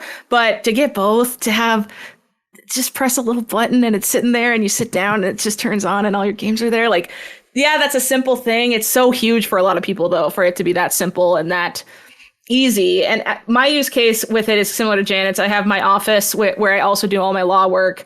I sit here a lot. I sit here like 10, 12, 13, 14 hours sometimes in a row and I'm going crazy. And I love my Steam games. I do have a Steam Deck. So now, this makes me sound like the laziest person in the world. Now instead of going to bed, I go to my couch. Yeah. Wow, my life's so improved. But like genuinely, it is a nice, like, I get to occupy a space that Michael's still in doing fun things. And like, he now has his own Steam account. So we can play Steam games together. We've never done that before. That's super cool. Fun. Like he's never had a PC. It's only my PC in my office that we have. So the fact that if a new game comes out, like I believe Joe was telling me in a recent Bowspot, Enshrouded looked really interesting. Is that the PC game that's coming out? Yeah. We both were like, that looks really cool. Definitely want to play that on PC. Now we both can play it. That's so fun. Like those kind of opportunities and doors being opened. It's improving relationships, this thing. And I'm not going to leave How much now, would you spend on love? You know, Valve hopes it's a lot. Is it also a situation where now too, if he's in the bedroom and you're playing on the TV, that it's hashtag let Michael sleep? Yeah, it's saving everything. God, he's I also They should put that on the box. to update Let Michael Sleep. I bought AirPod Max Steam machine. headphones. Oh, excuse me. Because you put them on and then you can press the button to hear through it. So now I run the TV to my headphones. He cannot hear the TV whatsoever. And I have the Steam Deck very quiet. So the only sound is a very quiet Steam Deck. And he's very happy with that. And we're going to stay together forever, you guys. Whoa. It honestly, like last time I saw him too, he looked rejuvenated. Like it looked like years were just shedding off his life. It was unbelievable. He looked so young. He's literally immortal now. Pep in his step. I was just going to say, the other thing we didn't talk about is the controller. I love the controller. It's so light. Yeah. It's so light. I don't and have nice a to hold. controller, which is a but I got the 512 without the controller, and I will say I miss it because there are aspects of the OS that feel mousy. That you kind of would like a mouse on. And I'm using a PS5 controller. You can set the PS5 controller trackpad to kind of work as it, but interesting. You can feel the limits of that. And so I definitely, when one becomes available, I will be buying a Steam controller. I happened to like get the email to buy the Steam controller like 2 or 3 weeks before the Steam Machine email came through. So I was playing it a little bit. Like it was funny. My wife and I were playing Road to Empress 2, and I was like, "Oh, I got the Steam controller. We don't have to have a mouse." And it was like, but then that controller doesn't work with that game, which is really weird. Oh, weird. I don't know why. But yeah, I really like the controller. It's really comfortable. And like, my biggest complaint is maybe sometimes my finger will sort of brush that touchpad when I'm playing like a first person game, and it'll suddenly take over. And I'm like, oh, why am I all of a sudden like looking somewhere else? But that's more user error than anything else. It's very comfortable, and it's lighter than I expected too. Yeah, it's funny because everyone was like, it's really good. And like when it came out, because we talked about that a bit on the show as well. Yeah. But it's so hard to believe when you look at it that it would be good because it looks really bad. But it is, wildly light. And the trackpads, because it has that slight angularity to where the trackpads sit, it's almost like they're not there, which is great because I probably won't really use them. So it's like, okay, great, like out of sight, out of mind. But they're there, if you end up needing them. I think my only big gripe about the controller is I'm not a big fan of how the back buttons feel. But I would say that any automatic back buttons on a controller that's like standard price never really feels that great. Like I love the DualSense Edge, but that controller is like I think like $150. So it's like, oh, surprise! The back pedals on a $150 controller are better than one on like what is it retail for $80? Do I have that right? So it's like okay, that's kind of makes sense, but I do kind of wish they had a little bit more give to them. But I think what's really fun about this is again it introduces another player in the ecosystem of the home. So like I do love the Steam Deck, but it is quite heavy and the battery does die really fast, especially depending on the game you're playing. Power Wash Simulator, that thing's dying if I look at the game on the thing. Like it goes down at a rate that is obscene. So now I kind of get to have the fun of there's always been the thought of what games do I want for Steam? What games do I want for like my PS5? Because the Steam Deck kind of ate the Switch's lunch for that. But now is when I was downloading games onto the Steam machine, and I'm curious how y'all decided like what things you were downloading. I went for games that, were obviously I could only play on Steam, but also ones that didn't feel like Steam Deck games. So like Squeak Cross, I feel like this is a Steam Deck game. It's like I'm sitting, it's cozy, it's close to me, but like, things that feel more, like a third-person adventure game or a platformer, stuff that feels more console-y. I'm leaning on the Steam machine. Has anyone else had the experience of, how does this integrate with your gaming style, the types of games you play, and where you're playing them? I was just going to say, I do like the ease of, as long as I cancel out, I can just switch rooms too. Like, that's so nice. Like I've been playing Moonlight Peaks and it's like I'll be playing in the living room and as long as I quit the game and leave, the cloud save auto updates. I go to my bedroom, I turn on my Steam Deck and I get ready for Let Michael Sleep time. And then it's just I log in again and it's there. Like I don't have to so I have a PlayStation Portal. I have to go and manually upload the cloud save and make sure the right cloud save is switching if I'm switching between consoles and stuff like that. That's a very niche issue, but just that they already thought of that. It's easy, it's done. You don't even have to think about it is really nice. Yeah, there is I've tried an interesting thing that didn't totally work, but it could be specifically because of the game where I was playing a very reflexy AAA game, which I can't talk about yet. But I was like, okay, this is not going to run on the Steam machine. But it was like, do you want to stream it from your computer? And I was like, oh, okay, I'll try that because both the Steam machine and the computer are wired, and it mostly worked, but like you could see the kind of stream artifacts. It was not kind of a perfect image, and so I was like, I'm just going to go upstairs and play it on my computer. So mostly I've been playing, like I said, Twilight Princess and Elden Ring are perfect. Dench Attack is perfect. I haven't played anything that really feels like it's like pushing the hardware yet, and I don't know if I'm given the choice of like, do you want a PS5 game or a Steam code for like a new AAA thing? Right. I don't know which one I would go with. It's kind of that coin toss arena. Yeah, it does seem like if you want to run your games at like 1440p, Steam machine, I think will be a nice place to go. But if you are hellbent on that 4K and you have a PS5 or PS5 Pro in particular, it's like that's kind of a yeah. But also, as we've talked about, it's kind of weird in the physical media conversation that we've been having. I feel like when I get a game for PlayStation, that game only exists for as long as I have that console plugged in. Whereas with Steam, I am easily playing games that I bought in like 2012. And so like point. it does feel like when you have a game on Steam, it is a more permanent part of your collection, although it is still, a digital Another key. thing, the shareability. So it is actually really easy to share PS5 games with like one other PS5 account, but really just only one. Because it's like you kind of have to be logged in, and then one is your bait. Like, because I share my PS5 library with Isaiah. The only stipulation is I don't remember if we can play the same game at the same time. I think we actually can. I know on Steam you can't. We have to each own the game in our personal library. But there is like the Steam family sharing, which again, obviously you can't play games simultaneously. But to your point, Jacob, if it's games I've played a million years, like my brother can just play Super Meat Boy. I'm not playing Super Meat Boy. Right. I've played it, and that's really cool in a way that like I can't do that with like my brother who has a PS5 also, but it's like the shareability just is not as like open as it is on Steam. So I think that's like another element where this is like kind of a weird take, but maybe other people can't get access to some of the things that you can, like, financially or access wise, but like the ability to even just share those things with other people and have those spoils spill over to other people in your lives is another value proposition that I think stuff like this has. Awesome. Well, hey, that's it. Other hot takes. It's going to be a new default for some people, and other people already has an asterisk, which is interesting. There aren't really the faceplates available right now that I thought there would be. Oh, really? I was kind of like, time to go look at the big market of faceplates, and there's a bunch of like AI junk on Etsy. But I was like, clearly there should just be like a GameCube one I can buy. Right. And I couldn't find it. So I also want one too. That's a good idea. When they sell more, maybe there will be more of a market, because obviously Dbrand no longer making its companion cube one. I got the red one on there, which I like. Like red is generally the color I go with these kinds of things. But I did start going down the rabbit hole of people 3D printing the faceplate and then putting the e-ink display in it. Yeah, that's cool. And soldering I saw a little it. bit of that, yeah. Steam has like officially offered like the stuff you need. I don't have a 3D printer, but I was like, maybe I'm sure there's like resources to not rent a 3D printer, but like use a 3D printer locally. I bet your library has one. Yeah. My library is under deep construction right now for some reason. But anyway, 3D the fact that I'm like, they're adding the 3D looking printer into that and like was realistically like looking on Amazon for the couple of things I needed. I mean, I don't know. I'm excited to kind of experiment with it. So other dumb specifics, the being able to change the LED in the front.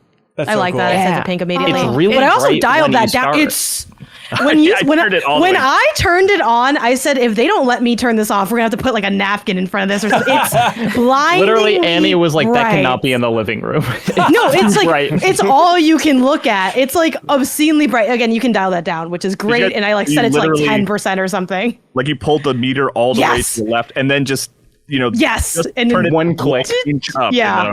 Okay, that'll be okay. Yeah, but definitely looking forward to more of the customization stuff as well. And I do find the faceplates, again, I don't know if it's, we all have oils on our fingers. I feel like it can smear a little bit if you like touch, like the front of it, I had to kind of buff out. I don't know. Maybe I have greasier hands than everybody else, and I'm willing to say that on the show. That. Come on. But yeah, reminder for folks, if you forget, the base price, no controller. Don't even dream of a controller because they're quite sold out. The base price is $1,000 $1,049 for so Steam Machine. insane. This is my out of touch luxury good where I'm like, this is actually really nice. You should get one. It's insane until the PS6 comes out and will cost more than correct. Oh, Yes. it's also it's worth noting that like I know there is that conversation of again the technological value proposition of it and like how worth it is, but like it's really hard to build a solid PC even if you wanted to go that route. So I do think it's a viable option if you're someone that doesn't care about playing AAA. So you just want you want an indie machine. Yeah. Despite being obscenely expensive, I still think like for my brother who doesn't have a PC and doesn't have a lot of space and doesn't care about like the customization, I think when he can eventually save up for it, this would be probably the call that I would tell him to make of like, hey, just save up and get this. You'll have like more going for you because he already has a PS5. So, I do think there's something there, but yeah, it is a lot of money, obviously. I have watched a lot of the videos of people being like, it's overpriced. You can build your own for cheaper and it'll be more powerful. And I'll show you how. And I've watched a bunch of those because I was like, maybe I should just do that. Like I kind of, that's something I had dismissed. But while I'm on the indefinite purgatory waiting list, that has seemed like more of a proposition. And every single one is like, yeah, we're going to show you how to do it. And then they just build a PC tower. And they're all like, the first caveat out of everyone's mouth is, well, we can't make it small like Valve did. And like everyone has so many caveats. And the ones that do try and make a smaller thing, they're like topping out at the same prices or higher than what Valve charged. Like the whole idea that like Valve is doing this to make a bunch of money, like they're milking the money of this thing. I'm sure I'm sure they were just like tired of waiting for RAM to come down and were like, sell it at cost or whatever, and just let's not worry about it anymore. And they're not making bank off of Steam machine sales. They're making bank off of Steam, I would argue. Yeah. Yes. Forever and ever. Cool. There's a Steam machine, everybody. Use it in your house, just like the Galley house. They might have one in there if you can decipher the riddles such. Okay, this is a game called The Incident at Galley House. So this is a fascinating game on a couple fronts. It's like the easy pitch is like, hey, did you like Rich Trees Are Dead? Those developers, asterisk we'll get to, made a new game, asterisk we'll get to, called The Incident at Galley House. But Haley, you've been plowing through this sucker? I beat it and I 100%ed all the little achievements because I loved it that much. I love it. I love it. You love it so much. I was tickled pink when I was like, I'm gonna read some Steam reviews for this. The top one in my feed, of course, was I never Haley do Steam reviews review. either. I can't believe you saw that. I literally never do it, but I was like, I freaking love this game. It's so good. I needed to give them their kudos. I went and followed a bunch of the devs on Blue Sky. Like, I love it. I love it. Okay, so I think we should start with the caveat that this, like Ruchis Are Dead, this game is best if you have no idea how the mechanics even work when you go into it. Like, I think if you just go in, you're like, what the hell is this machine? And the first initial puzzle is how does the machine work? And it's a very fun puzzle and you get better and better at it. So, but I also think there's probably tons of people who wouldn't play this unless they had a little bit of detail on exactly what the puzzle mechanic is. If you're a puzzle bee like me and you know you're gonna like it, maybe skip our discussion because you're gonna like it. It's so good. I play is puzzle games. This one's 10 out of 10 tier. Like, I love it. It's so good. So do that. If you're on the fence, listen, can we just start there so no one's like, I wanted to figure out what the puzzle was? Because it's a really unique one. And I think it's the like I said in my Steam review, it's the perfect balance of rewarding and hard to that. I was getting that I figured it out feeling every 2 minutes. Just like, I figured it out. Yes. I figured it out. Yes. The whole 8 hours that I was playing this continuously. It just felt so amazing. I was getting dopamine, like it's like a drug playing this game.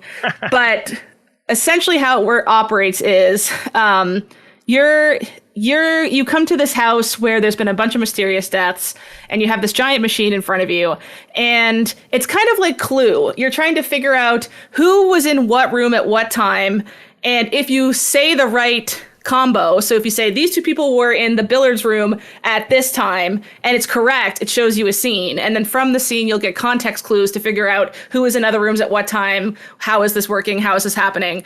And at the very start of it, everyone's just a question mark. You don't even, it's just like person 1, person 2, person 3, and you have no idea who anybody is. And as you slowly watch more and more scenes and figure things out, you can go, oh, they mentioned that person has X like on their face. Like, I bet this picture is associated with them. And then when you slot in the picture, that picture shows up in scenes moving forward instead of just a question mark. So you feel satisfied that way.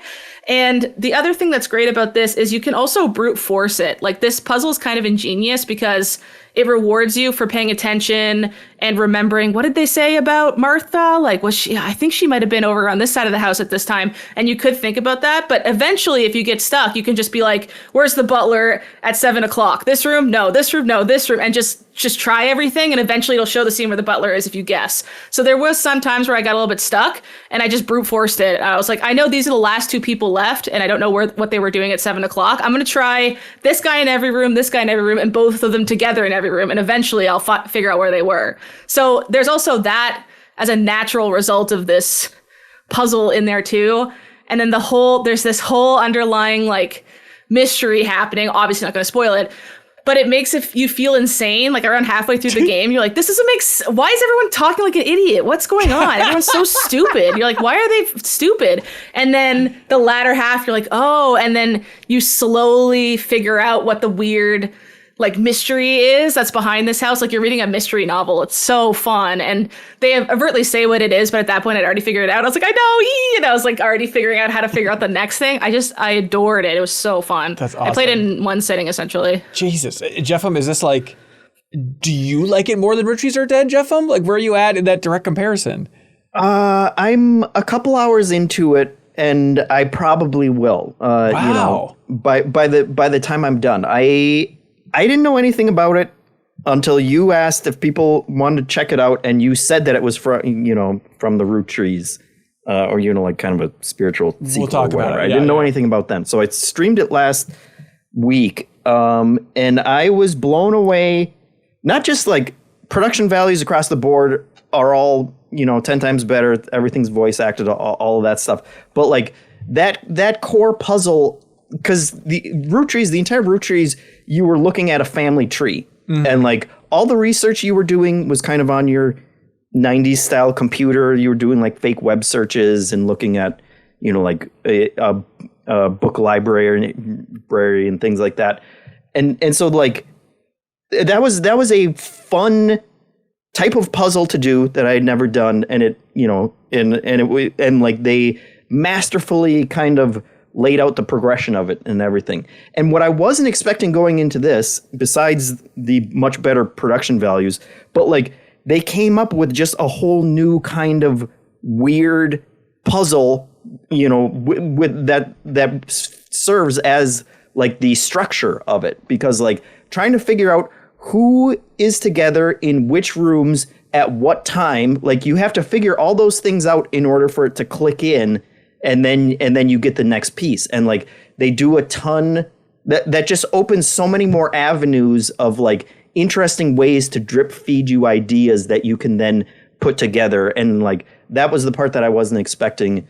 And it's working super well. And the fact that you are then eavesdropping on all of these different conversations, and it has all of like the family drama is still there, which was so great in Root Trees, and like figuring out who these how these relationships are working and all of that stuff is just all firing again on all cylinders. And like I absolutely loved what I've played of it so far. So okay, so this is a confusing one to unpack, but you need to have a Root Tree style family tree to try and figure out the history of this game, but I think it's really interesting. So Root Trees Are Dead was a game that was developed by Jeremy Johnston, and then with someone named Robin, sorry, I forget their last name, they teamed up to kind of remake it and expand it, and then that's the version that came out last year. And that was from the development team then called Evil Trout, is the two of them, right? So they released Root Trees, remastered it. It was a big sensation. People adored it.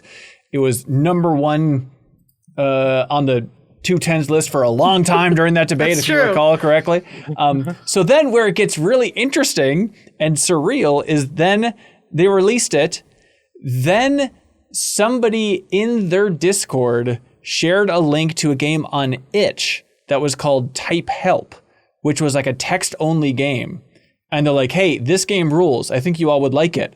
And so the developers of Rich Trees Are Dead looked at that game called Type Help, and Robin in particular, who remade, there was like the big instigator for remaking it, I think. Correct me if I'm wrong, everybody. I read that blog too, and I think you're right. Okay, thank you. So it was a big instigator for remaking Rich Trees, went and was like, oh, well, we should remake Type Help. And then Jeremy Johnston, the creator of Rich Trees Are Dead, was like, okay, if we think we can do it faithfully, but I guess we kind of make a new version of it, because going from text-based to this visual version with voices and everything like that, they compare it to like, it's like a different adaptation of the idea of the type of game that Type Help was. It's like, they said it's like, oh, going from a book to a movie is the way we see it. But then where it gets confusing is Type Help was made with direct inspiration from the original version of Rich Trees Are Dead. It's an Ouroboros. It is like this awesome cycle of just like puzzle games fueling each other. And also, I think a really smart move from Evil Trout just to be like, okay, what's this awesome game on itch that's inspired by the original version of our big hit? Let's pluck that out and expand that. And it's an awesome circle of positivity, where the hell PlayStation called it a while ago. But it's weird. Does that make sense, Jacob? Okay, I'll take that as yes. He's muted, but he said yes. Yes, it makes sense. I saw him mouth yes. All right, thank you. It makes so much sense. All right, now for the dumb person's take on this game. Because please. I feel like we know that the sickos are like, oh my God, and I love that for y'all. As a self-proclaimed puzzle dumb, I was like, all right, let's step into the panopticon and see what happens to me. I think this game, I think if you're a puzzle dumb, I think you should play this with one other person. Mm-hmm. I just think you are. If you're like me, you're not gonna make it out. I did stream this game. You make it farther than you would think. So I do think if you're looking to push yourself and have a challenge, I think, and you're typically dumb at puzzles, give this a try. You might be okay. The number one thing that you will mess up potentially though is understanding what the UI is telling you when it comes to like the machine in relation to the timeline. In terms of it as a game though, I am really enjoying it. I really like it. Again, I wish one day I'll be there where I can go solo dolo around it, but it's just fun to get to like comb over things. And again, as a solo game that you play co-op, it's nice to have that additional assist of talking through guesses. When you play on PC with the keyboard, it has a built-in notes interface. But you can just open up notes on your Mac and just use. I was using the hell out of those notes. Like they also let you pin stuff. It's a fun flow. And Haley, you're right. Like getting when it does the That's So Raven vision animation. Yes, it is. That's so. You're Raven. like, oh my God, yes. Like it's exciting every time because you got a little win in. And it's good to see things pieced together. And sometimes you only get one piece of something, right? Where I'm like, I know these people are having dinner at some point. When's the dinner happening? And, finally being able to like have enough information to take a good guess at, I think this is when the dinner scene happens. I think this is where it happens. I think what's who is it. And then seeing that get pulled off is really nice. And I think they do a good mix of stuff that you can immediately go and like follow and things that you kind of know. Eventually I'm going to gain enough information to like punch in this guess and get to finally see this scene. So yeah, I'm enjoying it. Evil Trout really knows what they're doing and understands the mechanisms. Having to pull that big lever every time you're making a guess, essentially, and either having it short out or put you into the memory is like totally, hamster hitting the button for his little food pellet. And then there are certain moments that you can tell that they have like figured out how to pace out, where you will have one scene that has like 10 people in it. And at first it's like so overwhelming. And when you keep going back to that, after you start filling in the people and now you have all these different, like they're actually showing up in the scene and stuff, just like they're going above and beyond in terms of not just like creating a thing that you can string you along, but they've got the pacing down on it. They know how to like surprise you with some really big, really important scenes. Like they are just masterminds at this very specific thing that they are doing, and apparently only a few of their fans that are making games on itch as well. Yeah. The other thing that I loved about it is it stuck the landing so well. I was kind of worried when a puzzle game's really good at the start. You're like, is it just we figured out who killed everyone and then we all clap our hands and then the credits roll? It's like, no, this has a great ending where it kind of felt like Knives Out. like a Knives Out mystery, Interesting, where you're like, yeah. oh, that's what it is, and then you think that for a little while, and you're like, wait, is it this? And then and something else happens, and then by the end of it, you think back on things that made no sense and they make perfect sense. And you feel so satisfied of like, oh my God, in hour 1 when that thing happened, that's what was happening. And I just didn't know it yet. Like that is something that lets you reflect back on the whole experience. It's great ending too. Really good. That's awesome. The Incident at Galley House, believe it or not, overwhelmingly positive reviews on Steam. They've done it again, those folks over there at Evil Trout. They've plucked a good so game quickly to remake. too. It's really, it is super impressive. So I'm sure we'll be talking about it more throughout the year here. Haley McLean, you devilish dog from the bowels of hell itself. You've been playing Palworld 1.0? Yeah, I have been playing Palworld 1.0. We got to give them Are some lawyers time. allowed to do that? I didn't think they were. I know, We got to give lawyers are them the only kudos for people fighting allowed to back. do it. Oh, is that right? Yeah, I owe them my time for making my life easier other places. Palworld : Lawyers Edition. Palworld lawyers only. Palworld. Okay, it was so funny to go back to this. A game I've been playing on my Steam machine. It's been perfect to run on that great couch thing now. Is last time I played this was February 2024, and I hadn't touched it since. I open it up, and it's like my weird base with everything automated was moving around. I'm like, what the hell is any of it? It took me forever to remember how the systems work and everything. Yeah. So this time around, I was like, okay, the story's complete. Let's try the story. I did all the base building. I did all the automation. I did like everything was running perfectly. I was really high level because I focused so hard on just getting really good stuff. I had really good pals. I had flying mount, running mount, all that stuff. So I spent the next like 15 or 20 hours like, let's see what the story has to give me. Oh my God, what a bad story. One of just the worst stories ever. It is truly, there's a bunch of towers. You go to a village and there's a guy sitting on a basket and you walk up and he just goes like, oh man, like this thing over here. I wish I knew what was going on. You go over there. Oh, a pal, kill it. Kill the pal, come back. That was cool. Can you go to this tower and fight this other guy? Fight the tower. Okay, next tower. And that's truly all of the story. You'd think they'd want to make it good to separate themselves from Pokemon even more, you know? Yeah. Legally distinct. clearly Good didn't want to. story. Yeah. So I've done almost all the towers. I think I have 2 left because they're all based off the 7 deadly sins. Because of course, that's What? Really? They're just named like Persona 5 style. something of gluttony, and it's like you got the sphere of gluttony, and I'm just truly like I'm just spamming it at this point. But it makes you think a little bit about greed, doesn't it? It's kind of commentary on society. No. Oh, okay. It makes me Nisha think plus about. Dante's Inferno versus Palworld. But like the fighting is interesting. You know, it is fun to just sort of chuck your pal out, and I got a really strong one called Anubis, and he just rocks everything now. So it's I like that powerful I almost called the poke one. Powerful pals feel powerful in Palworld. Whereas when I catch Lugia in Pokemon and I chuck him out, he's like any other all of a sudden. Yeah. Like when I fought him, he was a god, and then I have him and he like tries to fight somebody else and it's like only does half damage. I'm like, what? That's You're supposed so to be a god. Here I get Anubis, I chuck him out. It's like a massacre. Michael was watching on my shoulder and bursting out laughing, so I would just chuck Anubis into like a field of pals, and it was like a massacre that wasn't even cute to look at. Also, I have a gun, so I'm shooting them too. So it does feel really different. Is it like guilty pleasure, or you think it's like, hey, this is giving great? guilty pleasure. It's giving guilty pleasure. Interestingly enough, they've removed the function that you throw the pal sphere to let the pals come out. That's gone from the game. That was the legal They're issue. still in litigation.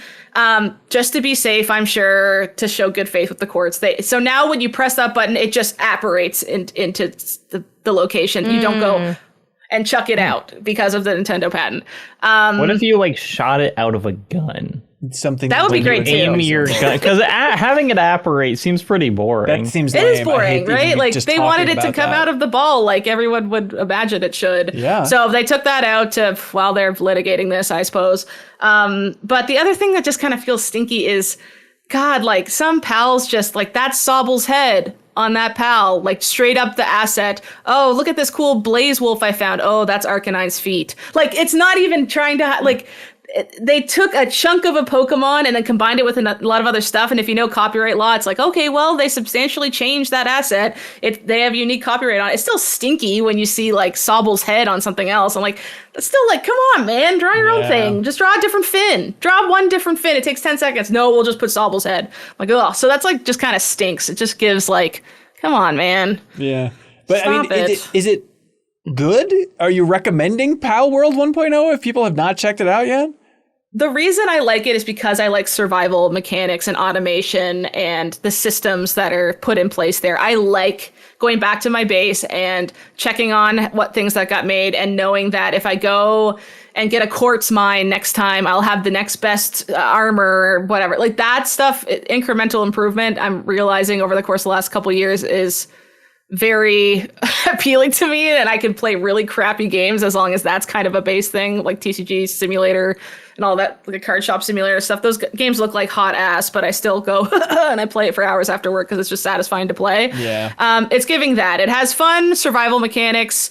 It's really silly to see these Pokemon-styled things run around with guns, and that's really funny. But other than that, like, not really. Like, it's just... It's guilty. It's giving guilty pleasure. Silly. That's fine. Game. That's fine. all. That's all right. Palworld, everybody. Sweet. You gotta love it. Just like we loved appearances from Janet and Haley, but we keep rotating because they are busy people. Thanks, Janet and Haley. We'll see you soon, okay? Thanks. Bye. Thanks. Jeff Marchiafava, do you know how this whole thing operates, dude? Copyright lawsuits against Nintendo. That's right, which can be found exclusively. If you want to print out the PDFs at home, you go to patreon.com/MinnMax with 2 N's, find a tier that's right for you. Perhaps you noticed there have not been ads in this episode so far. If you appreciate that, you can go to patreon.com/MinnMax with 2 N's. Or if you're annoyed by sometimes there being a lot of ads, and we don't really control when those roll through, but some episodes are just more stacked than others, you can have the early ad-free version. Again, by supporting us on Patreon, keep this whole independent operation alive. We appreciate it. And we very much appreciate people like I Am 8-Bit. They want everybody to know about Sonic, a hedgehog that goes fast, but he is celebrating his 35th anniversary, and so we're saluting him by checking out I Am 8-Bit's awesome Legacy cartridge collection. You can get Sonic the Hedgehog 1 and 2 that actually work on a Genesis to celebrate Sonic's 35th anniversary, and 1 in 8 cartridges light up with Chaos Emerald energy. Sonic can run for president now. 35. Oh, yeah. And he's going to run faster than Kamala's campaign.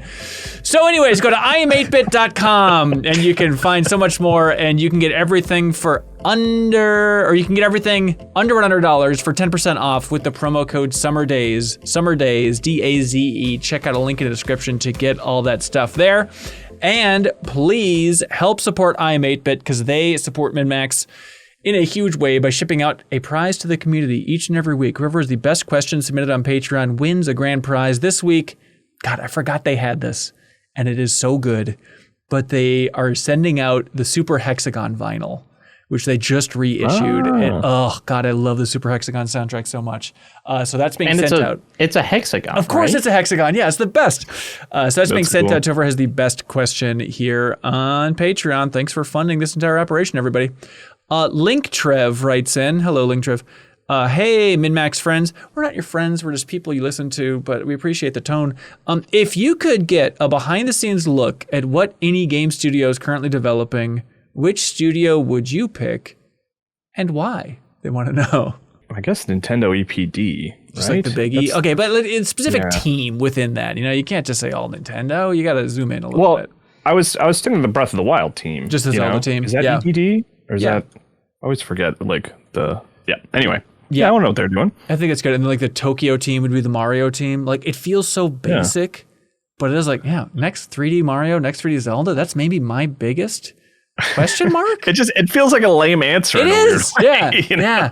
My basic answer for me is Gen Design, the kind of Team Eco team. But it's like, I'm kind of not even that curious of what they're doing now as much as like, what were they doing in 2019? Because like the concepting for this, like Last Guardian came out in 2016. It's been so long. I assume, some like very small group of people was working that whole time. So were they just like drawing concept art? Were they like, prototyping mechanics? I want to know kind of like what the early stages of what we now know is Gen Atlas looked like. Right. I think they're probably just like replaying Eco and Shut the Colossus and Less Guardian and being like, God damn it. How do we make this good like that? Yeah, this like that. This like that. So Gen Design, Mario, Zelda, is it just the lamest crap in the world where I'm like, I want to see Blizzard. I want to see what state some weird version of some StarCraft like first person shooter is at right now. I'm still pretty damn curious about that. But those are just like the big obvious ones. But Jeff, you're brewing. I feel like Blizzard's like they're all focused on their live service games. Like, I don't know, right? Like, I mean, would it just be depressing for you to see that they didn't actually have anything that you wanted being made? No, because I still think it's a level of like, StarCraft is still at a point, in my heart at least, of like, even if it's some live service free-to-play fiesta, if it's like from a new perspective compared to an RTS, like I still get a thrill about like seeing those units close up, like it's so dumb, but it's like, I just want to see it. I just want to like see how immersive you can make some Terran situation, From the major company perspective, Valve. Yeah, you're right. What are they making Half-Life in there? Yeah, that's probably true. Y'all making Half-Life? Y'all got a Half-Life in there? Yeah. I just want to see their money pit too, because I hear that Gabe Newell keeps it all in cash. Like just one big I assume it's like when you go under Aperture in Portal 2 and it's just full of cash. Right. Just like going through all the pipe, like what is the mail pipes, that they used to have in buildings. Yeah. Just money just circulating like blood or something like that. Hosing people down. You guess what mine is, Hanson. You should know. I should know? Me? Yeah, of course. You know me well enough. God, is it going to be, I don't know, from the creators of Core Vaders EX? I don't know, what is it? Hello Games. I want to see their stupid game. Show it to me already. Light No Fire. Yeah. Remember that thing? Yeah. Do you think that's going well? If you had to if you're a doctor and you're trying to, this is scientific, guess the health of that game's development, what would you give it? Good health. I mean, they're just heads down working on it. So? Yeah. It's got to be going good. And they also know that they could release something completely broken and full of lies. Yeah. And if they just keep working on it, people are going to be happy anyway. So I'm sure they're not sweating that much. Well. I have a quick small scale one. I love that game Iconoclast so much. And Joachim Sandberg, who's like basically a single developer, like he's always like he'll just share little images and like he's working on something, and I'll message him every year or so and be like, hey, you want to talk about it for Game Informer? And he's always Yeah. It's like, what are you working on, man? What's going on there? I mean, you've talked about it before, but yeah, the Bug Snacks developers in that same camp of like, what's going on over there? I think the biggies for me on like the Sony end of things, Media Molecule, also a studio I love so much. I'm just like, what? What is their next move? Make a play. Please stay safe. Play it safe is my message to all Sony studios at this point. And you want to see them playing it safe. It's so sad. Hope that it's a boring platformer. But then like Sony Bend is the other one that I'm curious about. They've had so many starts and stops after Days Gone in 2019. I'm curious to see what their big unveiling is going to be like, but who knows? Ryan Koliba writes in, if video games had a museum of iconic non-weapon items, what single object are you putting in the main display case? Honestly, Kyle, we might have the same one, but I'm playing Twilight Princess right now. The hook shot. Just a hook shot? I feel like I was going to say hook shot, a non-weapon item. Yeah. For some reason, because hook shot to me still counts as an item or a weapon because you can use it as a weapon. So but weirdly, the first thing that came to my mind, I can't explain this, was Lon milk. I don't know why. It was just like, a little bottle of milk from Ocarina of Time. So you're walking. It'll spoil, but let's get that in the museum. I don't think I'm spending a lot of time at that case. Yeah, I kind of get it. Check out this bottle of milk. What if it was a fairy? How about a fairy? Oh, a living fairy trapped in there? I think I'd probably look at it a little maybe bit. A little inhumane, but we'll let it go. I was thinking I'm like just always so enamored with the bottles in Zelda games, like where it's like when you get a new bottle, it's like, oh, this changes everything, That is that I want weird. to see one of those in person. it is weird that the Zelda franchise like full of Do you want to see a spectacular- bottle in person? Yeah, I've never Is that seen what one. you I don't said? think they're A glass real. bottle. But like, think about how excited you get seeing like some beautiful vista in Zelda or some amazing temple that's half falling apart, versus an empty bottle. It's like a bottle. It's like somehow such a thrill to see the dumbest, simplest thing in that series. For me, it's I don't know. It's like, is it boring to go Mario Mushroom? Is probably the most like iconic item.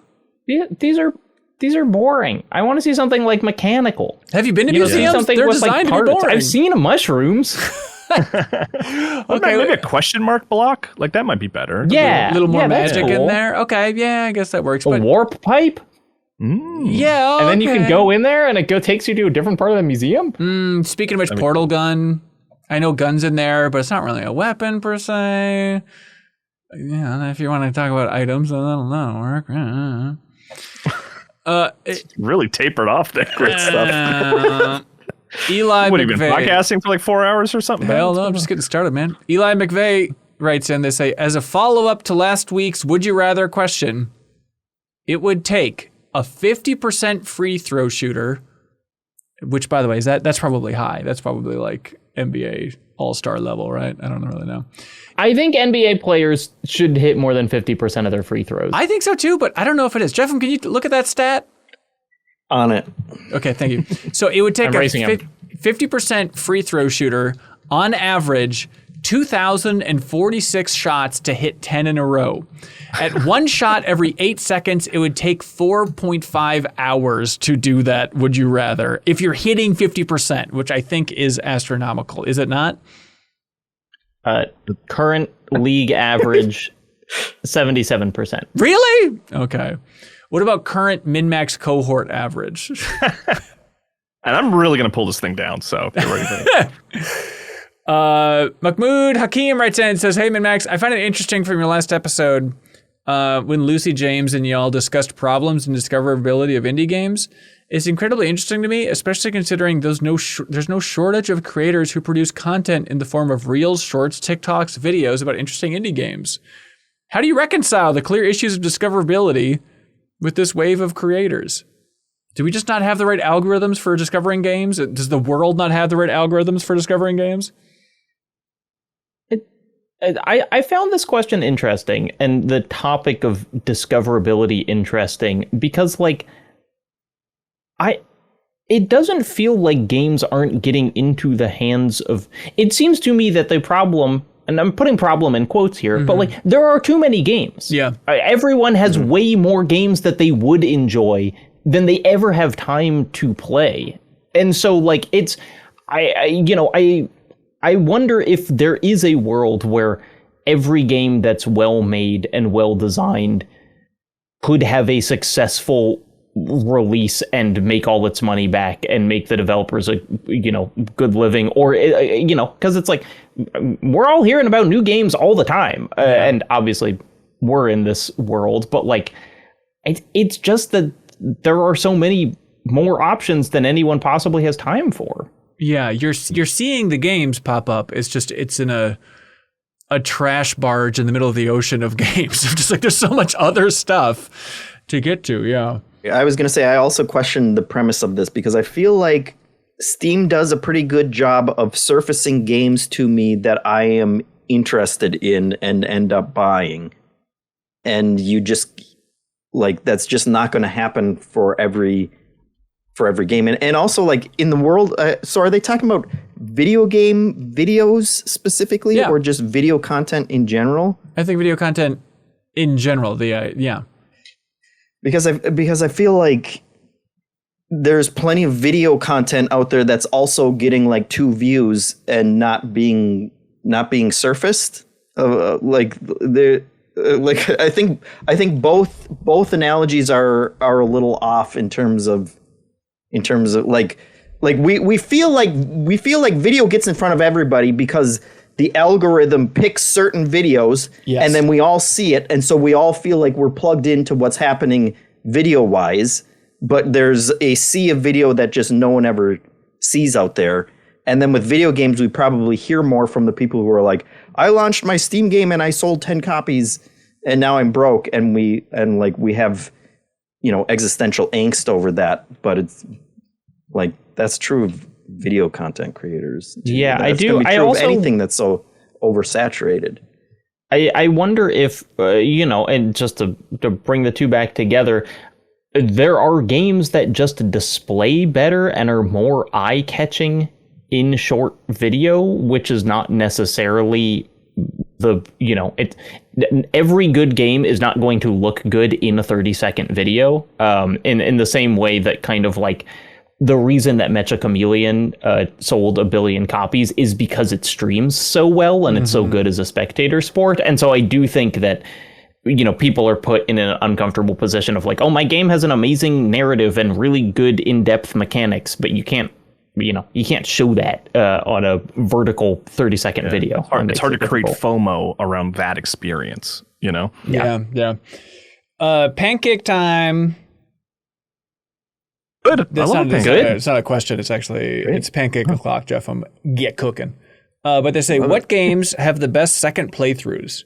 Not talking roguelikes or other games designed around short replayable runs like a Resident Evil, but a single campaign that is extra satisfying to revisit after you beat it. They say, my vote is for Unsighted, a Metroidvania where every character has a timer counting down to their death, and all the tricks and shortcuts you found in your first run give you the tools to clear it the second time faster so you can actually save everybody. That's interesting. I feel like I wonder if that's kind of built for that replayability. But yeah, but best second playthroughs a game. What springs to mind? I often find that the second playthrough of a FromSoft game I enjoy more than the first one. The first one is kind of me getting to grips with all the new frustrating mechanics, and the second playthrough is when you can really like flex. So it's like I think that like Dark Souls and Sekiro and all of those are incredibly replayable because it feels so good to like pass by the things that challenged you so much on the first run. But also, it's like such a different thing for like the more RPG focused games versus not. I guess Sekiro is just the weird outlier, right? Because it's like, I feel like any other game, it's like, well, you should probably change up your build. And then aren't you kind of learning the tricks all over again, other than boss patterns, I guess? But boss patterns are the whole thing. Yeah. Like I could fight a Dark Souls boss with a weapon that I'd never used before, because the challenging thing is when are they going to hit, not when am I going to hit. Right. Yeah, even technically just using different abilities. Yeah, that's a good one. Mine for me was it was Majora's Mask, where I played it right when it came out on N64, and I really liked it a lot. But I was like, I was getting frustrated, like maybe because I was a young player, of like the repetitious nature of it and like not being in the right place at the right time, to the point where when I finished it, I was like, I really loved being in this world and hanging out with Link again, but I don't know if I'm going to replay that one the same way I did Ocarina.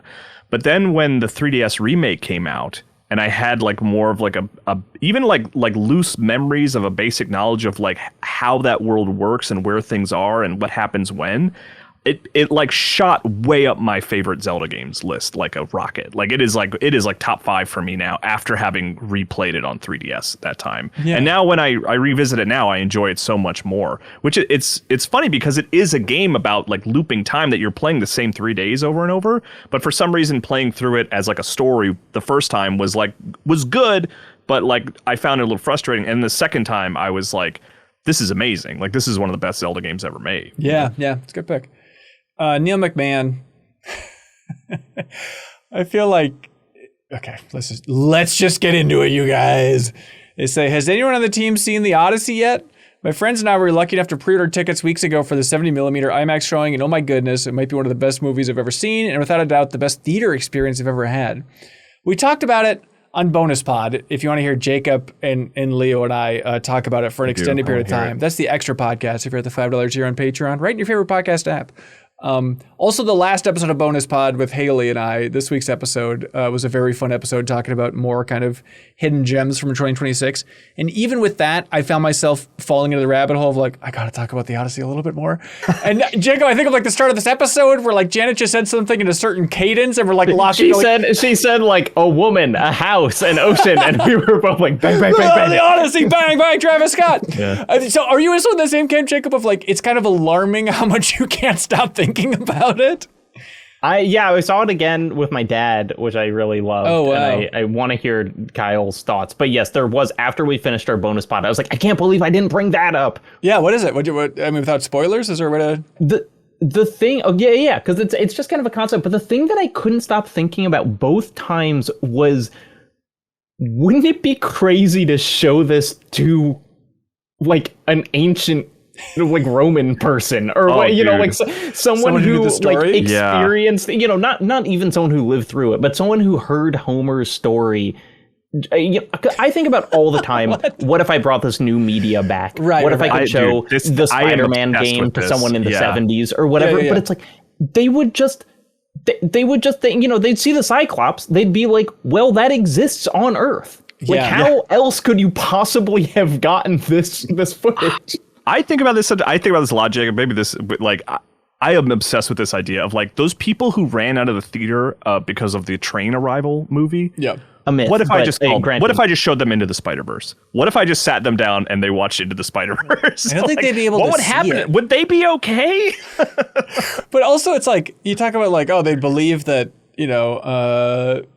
Polyphemus is real or whatever, the Cyclops, but it's like, man, you show that to me, and I'm like, I don't know what I'm looking at. Like, is that Cyclops real? Because It was, just, I mean, found that guy. yeah. I mean, I know this is like, sorry, Jeff, but this is like, the blank check podcast. But like they said in their discussion about it, like that scene with the Cyclops, I also similarly had moments which is the first time in a long time where I've been like, I don't know how they did this. Yes. Like, I don't understand how. I mean, I know that there's CGI involved, but it's like, I don't know. I just don't know. Yeah. So you dug I it, liked Kyle? it, by the way. You liked it. What's that? Okay. Yeah. I my quick story about it is I've seen it 1.5 times because I had tickets for the very first showing at the largest IMAX, like the largest LIMAX I could find in Minnesota, which Correct. is that Lakeville theater. And I brought my daughter, who likes Greek mythology and is starting to get into movies more, and was like very eager to do this thing that is clearly very important to her dad. And it was watching her just try to endure that Cyclops sequence that I was like, we're going. Like, let's go after this. Like, I had to pull her out of there because it was too much. And to her credit, she was like, Dad, I think I can do this. I think I can do the rest of this movie. And she was like, how long is left? And I was like, Claire, there are 2 hours left in this movie, and it is not gonna let up. So I had to leave, and I had to get her out of there because it was just way too much. But then I went back with my wife the following weekend, and yeah, it's I can't stop thinking about it. I think I'm ready to see it again, a third time, kind of. I was thinking about that. And I was wondering when she tapped out, Kyle, watching it, because I honestly, good that she did not last until the Cersei scene. The scariest thing I've ever seen. Yeah. And also, we'll watch it at home on a small screen in the future. She's excited to do that, but like, yeah, it was funny watching it again and being like, oh my God, this would have been traumatic. Like, this would have been like, I would have been terrible for her for the rest of her life. I like to imagine you, like, rushing out of the theater, being so disturbed by that Cyclops scene, though, and like as you're walking down the hallway, you just like hear it scream, which to me is like the worst part. Is it's at the end of that scene, the sound that thing frickin' makes. I was getting heart rate alerts on my watch watching that movie. Like, I can track it. Like, that's how, because that movie does not let up. It's great. It's so great. I do just want to say I read the book Cersei by Madeline Miller. Yeah. Really enjoyed it quite a bit. And Ben, I think you would like it. It does really good stuff with Odysseus, but also there's like great sections with Daedalus where she's just like hanging out with Daedalus and like writing about like him making things, and it's really good. That sounds sweet. Tommy Carver Chaplin writes in, they say, hey gamers, what would be the perfect needle drop for a game that otherwise uses an original score? I love this question. Please. My first thought was a game that has an original needle drop, which is Stranger of Paradise with the My Way thing, which I think is so funny. But blank check podcast. As you guys probably know, the ending of Sunshine was originally set to Coldplay's Fix You. Danny Boyle's Sunshine, and now the whole day I've just been thinking of games that should end with Fix You. Right. Like Bloodborne, when you turn into the little squid and it's just playing try. Hey, that reminds me of the Odyssey. What did you guys think about the credits song to the Odyssey? No, that's fine. I don't know. It didn't really stand out to me. Really? Yeah. I didn't really stick. Usually I stick around for the full credits, but that movie was so long that I was like, Did you see the David Keeley credit? Not live in the theater, but I saw Jeff Keighley sharing it. Yeah. I got it was like it was like before most of the credits. Yeah, above and beyond. Yeah, it's great. Which, if you're not aware, it was Jeff Keighley's father he like founded IMAX and he passed away recently. So there's a tribute to him in the credits for the Odyssey. Correct? Yep. You got it. Okay, cool. Relax, you got it. This was an interesting one. Eugene Aka writes in. No one else has a song. No, man, that was all you. No. All right. Eugene Aka writes in and say, "Hey, friends." Yuji Naka? This is completely different. This is not Yuji Naka. This is Eugene Aka, which now it makes me rethink everything. That's really funny. They say, with a lot of hardware prices skyrocketing, is the PlayStation Portal potentially the best way to play PS6 games when it launches? You still have to get a PS6. Well, no, because they updated that thing so that you can stream remotely. Oh. But no, you don't want to stream games. It's never going to be consistent. I understand that, but if the choice is spending $1,200, I know we're talking about PS6, we increase the price, but like spending $1,200 or just like, would they let you stream next generation games onto your PS Portal? I don't know. When they say stream remotely, are you streaming from one of Sony's PS5 somewhere? Do they have like a server farm, or are they just saying it's if server... you have a PS5 somewhere else? No. They remotely. updated it so you can also do it from like GeForce Now style, the server racks within Sony, yada yada yada. Right? Sony has like a big server farm of PS5s. They bought that's a big forever. part of PS Plus. Yeah, it's like you can just stream games. Have you never dabbled with that crap? No, why would I? Like when you go to download a game, on my like PS5. there'll be a button that says download and a button that says stream if you just want to start playing like immediately. I've never taken advantage of it because I don't want to stream games, but yeah, it's been there for a while. So do you think they would let this happen? Yes. Really? I think so. Yeah. So at that point, why couldn't you just stream PS6 games onto your PS5? Then who would buy that? You'd only buy it if you really cared about having it locally? I think most people who are willing to buy a PlayStation 6 care about the fidelity of the game and generally don't want to stream it. I think they just wouldn't allow it. I think they would want to shepherd as many people into spending that money as possible. But they make money they make money selling the games. They don't make money selling the console. Right. So if they have a way for you to play a PS6 game without buying the console, I think they're going to be okay with that as long as you're still within the Sony ecosystem. Sure. Why? If you look at Microsoft's precedent, why couldn't you stream Xbox Series X and S games on your Xbox One? Could you? Yeah, I guess. Great question. I don't know. Maybe you could. I don't think you could. Hang on, let me see. I also just think that every game for the PS6 for a long time is going to be cross-platform. That's true. And so then it's like, hey, do you want to like stream like a bad compressed looking version of a game that you could just buy for your PS5? Right. Yeah, it's like streaming Control on your Switch 1 almost, right? Yes. It's like, yeah. It looks like you can for Xbox. It looks like you can. That's why no one was buying the Series X. They were just streaming everything to their Xbox One, you guys. Oh, right. No, Kyle was right that it's like, even if this is an option, people have not taken it in the past, and I don't think they're going to start. Yeah. Like, it's like we've had a bunch of cracks at the streaming games service, and none of them have connected. Jordan Holmdahl, friend of the show. Hello, Jordan. They say, humble brag. They say, I'm close personal friends. This is just a brag, actually. I'm close personal friends of the folks who made the Minnesota State Fair ranch dressing beer y'all talked about in a previous episode. And he says, they know. By all means, keep mocking them. It's objectively funny, but also every State Fair beer is made under duress. So is that just like the basic idea of Someone like, yelling at them to produce this terrible beer? or I just guess? like we need to have a beer that gets headlines, please. The we beer only business is make this tough. beer inside of a cave with a cyclops. Right. Please don't actually drink this crap. Wait, you know what was a really funny part of the Cyclops? Ben, you were asking, were there funny parts? Yeah. The part where Matt Damon takes some of the Cyclops cheese, Yeah.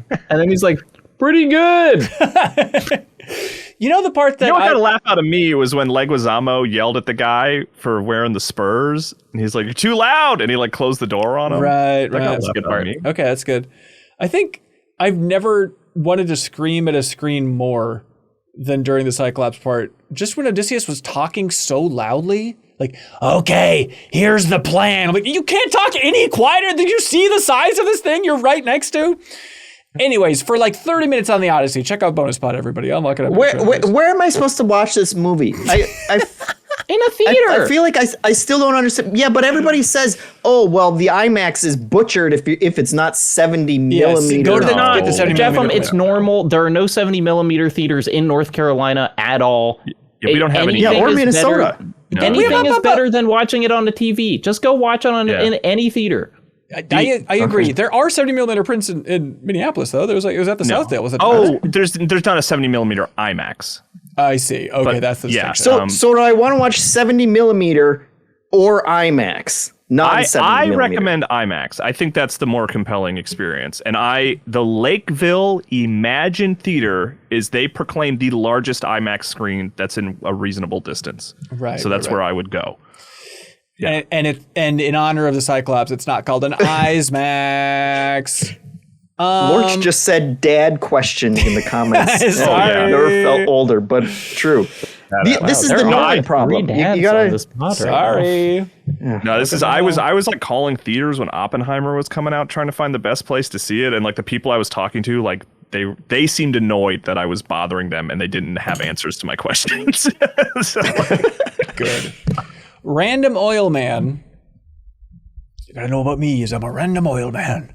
When was the last time a sentence made you rethink everything? Mine was when I heard someone say, fish tanks are submarines for fish. Very good. That's good. Very good. Yeah, you guys got an eye popper? my wife would always points this out to me, which I appreciate, is that if a service is free, you're the product.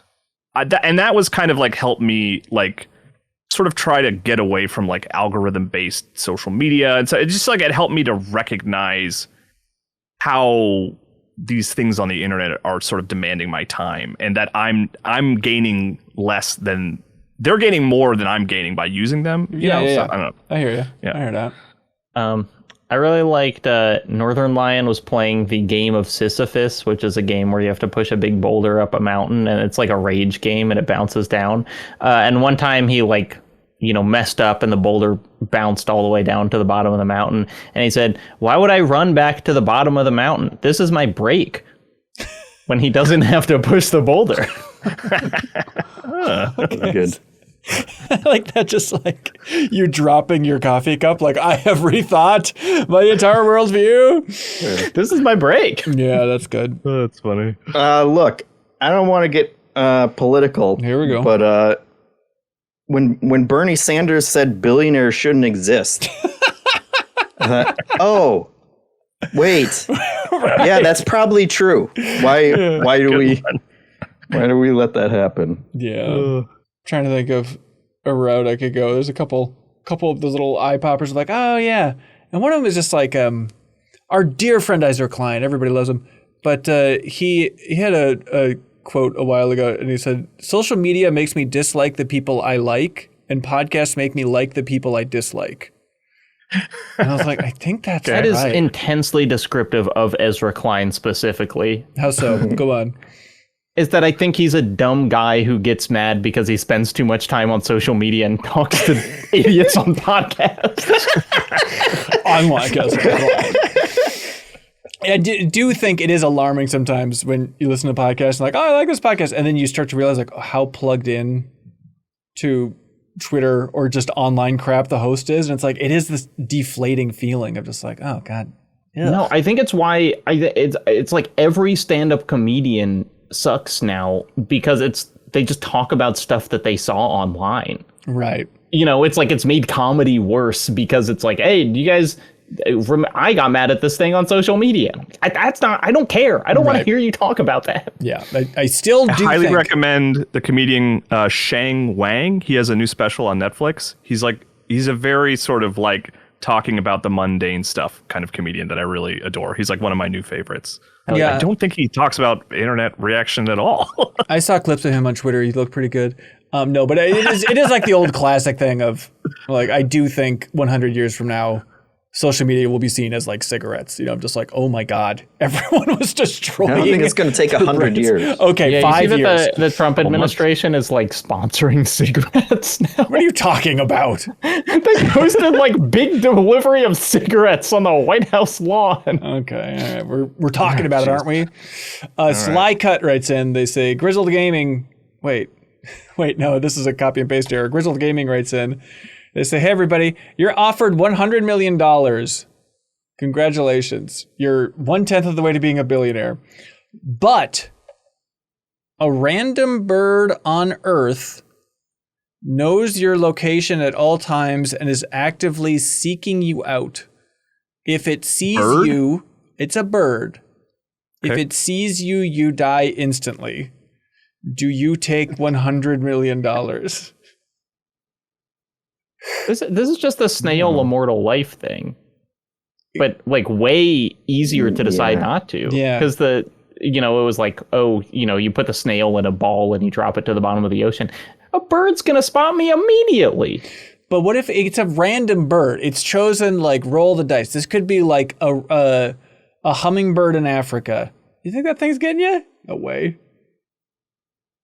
So is the idea that the bird can die and then you're safe? Yeah.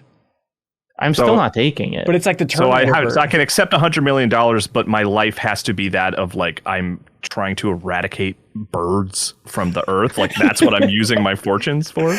I guess. I think I'm good. I don't think I want to do that. Is the bird trying to get to you? Yeah, it's like Terminator. Or does he just know where you are? He doesn't care. Yeah. Well, that's, I guess, he's a bird, so like, what does he care? Well, I think the secret to a sweet life, though, is like you could just like lock yourself inside all the time, and that bird doesn't get into you if it's not breaking the glass. Sounds pretty sweet. Yeah, so you're just like a really rich person that's like in a bunker, but wouldn't that money be awesome, boys? No, I think I'm good. Oh, okay. So you all are going with the bird option. I thought it was going to be like, and it poops on your head every time you go outside, and I was like, I could deal with that. We don't like poo-poo commentary here. Get a lot of hats. Yeah. All right, what do y'all like for question of the week?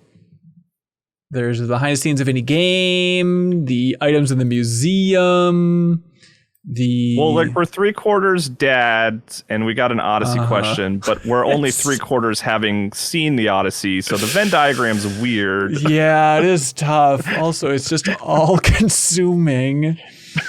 Jeff and Jacob, where are you leaning? I kind of like the museum one. Yeah? Find out how much Kyle loves bottles. I'm going to see one someday. I can't wait. Sure. What do you mean, sure? We need conviction, you coward.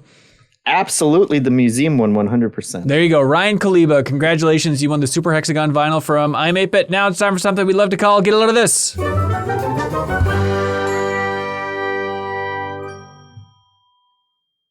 Hey, everybody. Hey, get a load of this.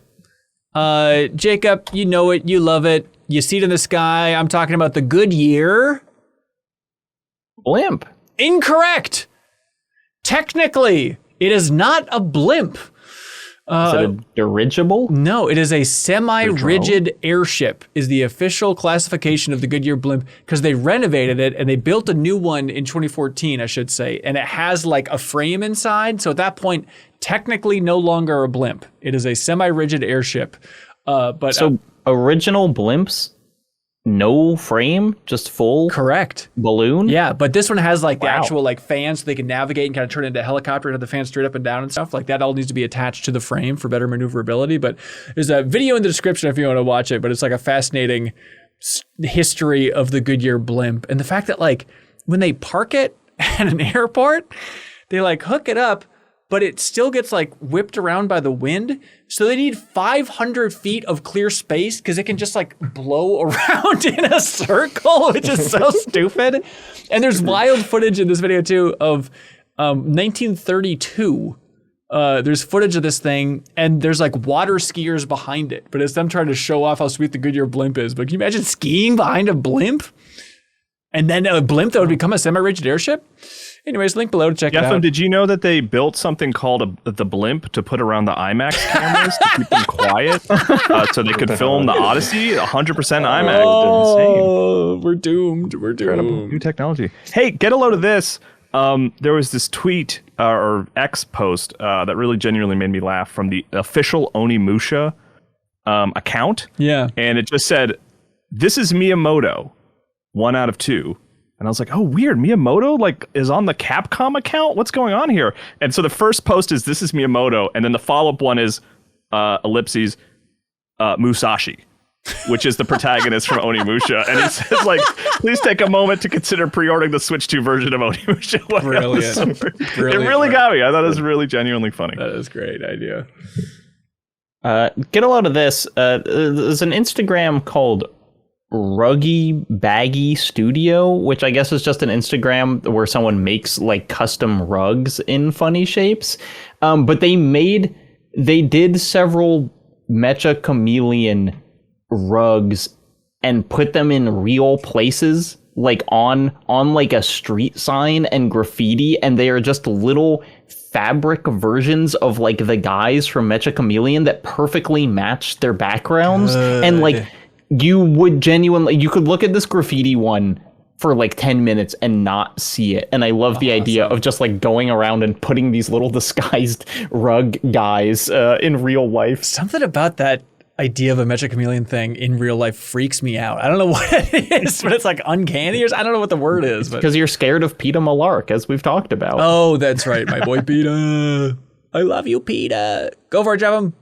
I get a load of this. Everybody's probably seen this already because that's the way the algorithm works. But it's a video by Carly Martin called The Gen Alpha Melody, which I hadn't heard about until now. But apparently there is a specific melody. You guys haven't heard about it? Jacob's shaking his head no? No. Oh my God. Well, there's apparently a specific melody that's in like dozens and dozens of songs, most of which came out within like 2010 and to 2000, whatever this guy is like a music theorist, and he studied it and named it because it has generally fallen into this category. But it's been used in just dozens and dozens of songs, and it's the kind of thing that normally someone would get sued for millions of dollars worth in copyrights, and it just hasn't happened. And so it's like a deep dive. But the beginning of the video is like 3 minutes or whatever of just all the songs having been synced to like the same, like the same octave, and then played one after another. And you can just hear how this melody is in everything, and has been. And then he does this very deep dive on like what was the first version of it. And it's an entertaining and informative video. Look at that. Check it out. And now you'll hear it everywhere. Love it. Hey, from the community Discord, there's a whole channel for Get a Load of This, and Glubtrub shared a post from Guild Wars 2 about Jimothy the raccoon. You can unlock this meme weirdo-looking raccoon as a mini, apparently, in Guild Wars 2, but then they also say, fun fact, an ArenaNet developer's spouse filmed the original viral video and named Jimothy. Whoa! Isn't that weird? Funny. Yeah, fun facts.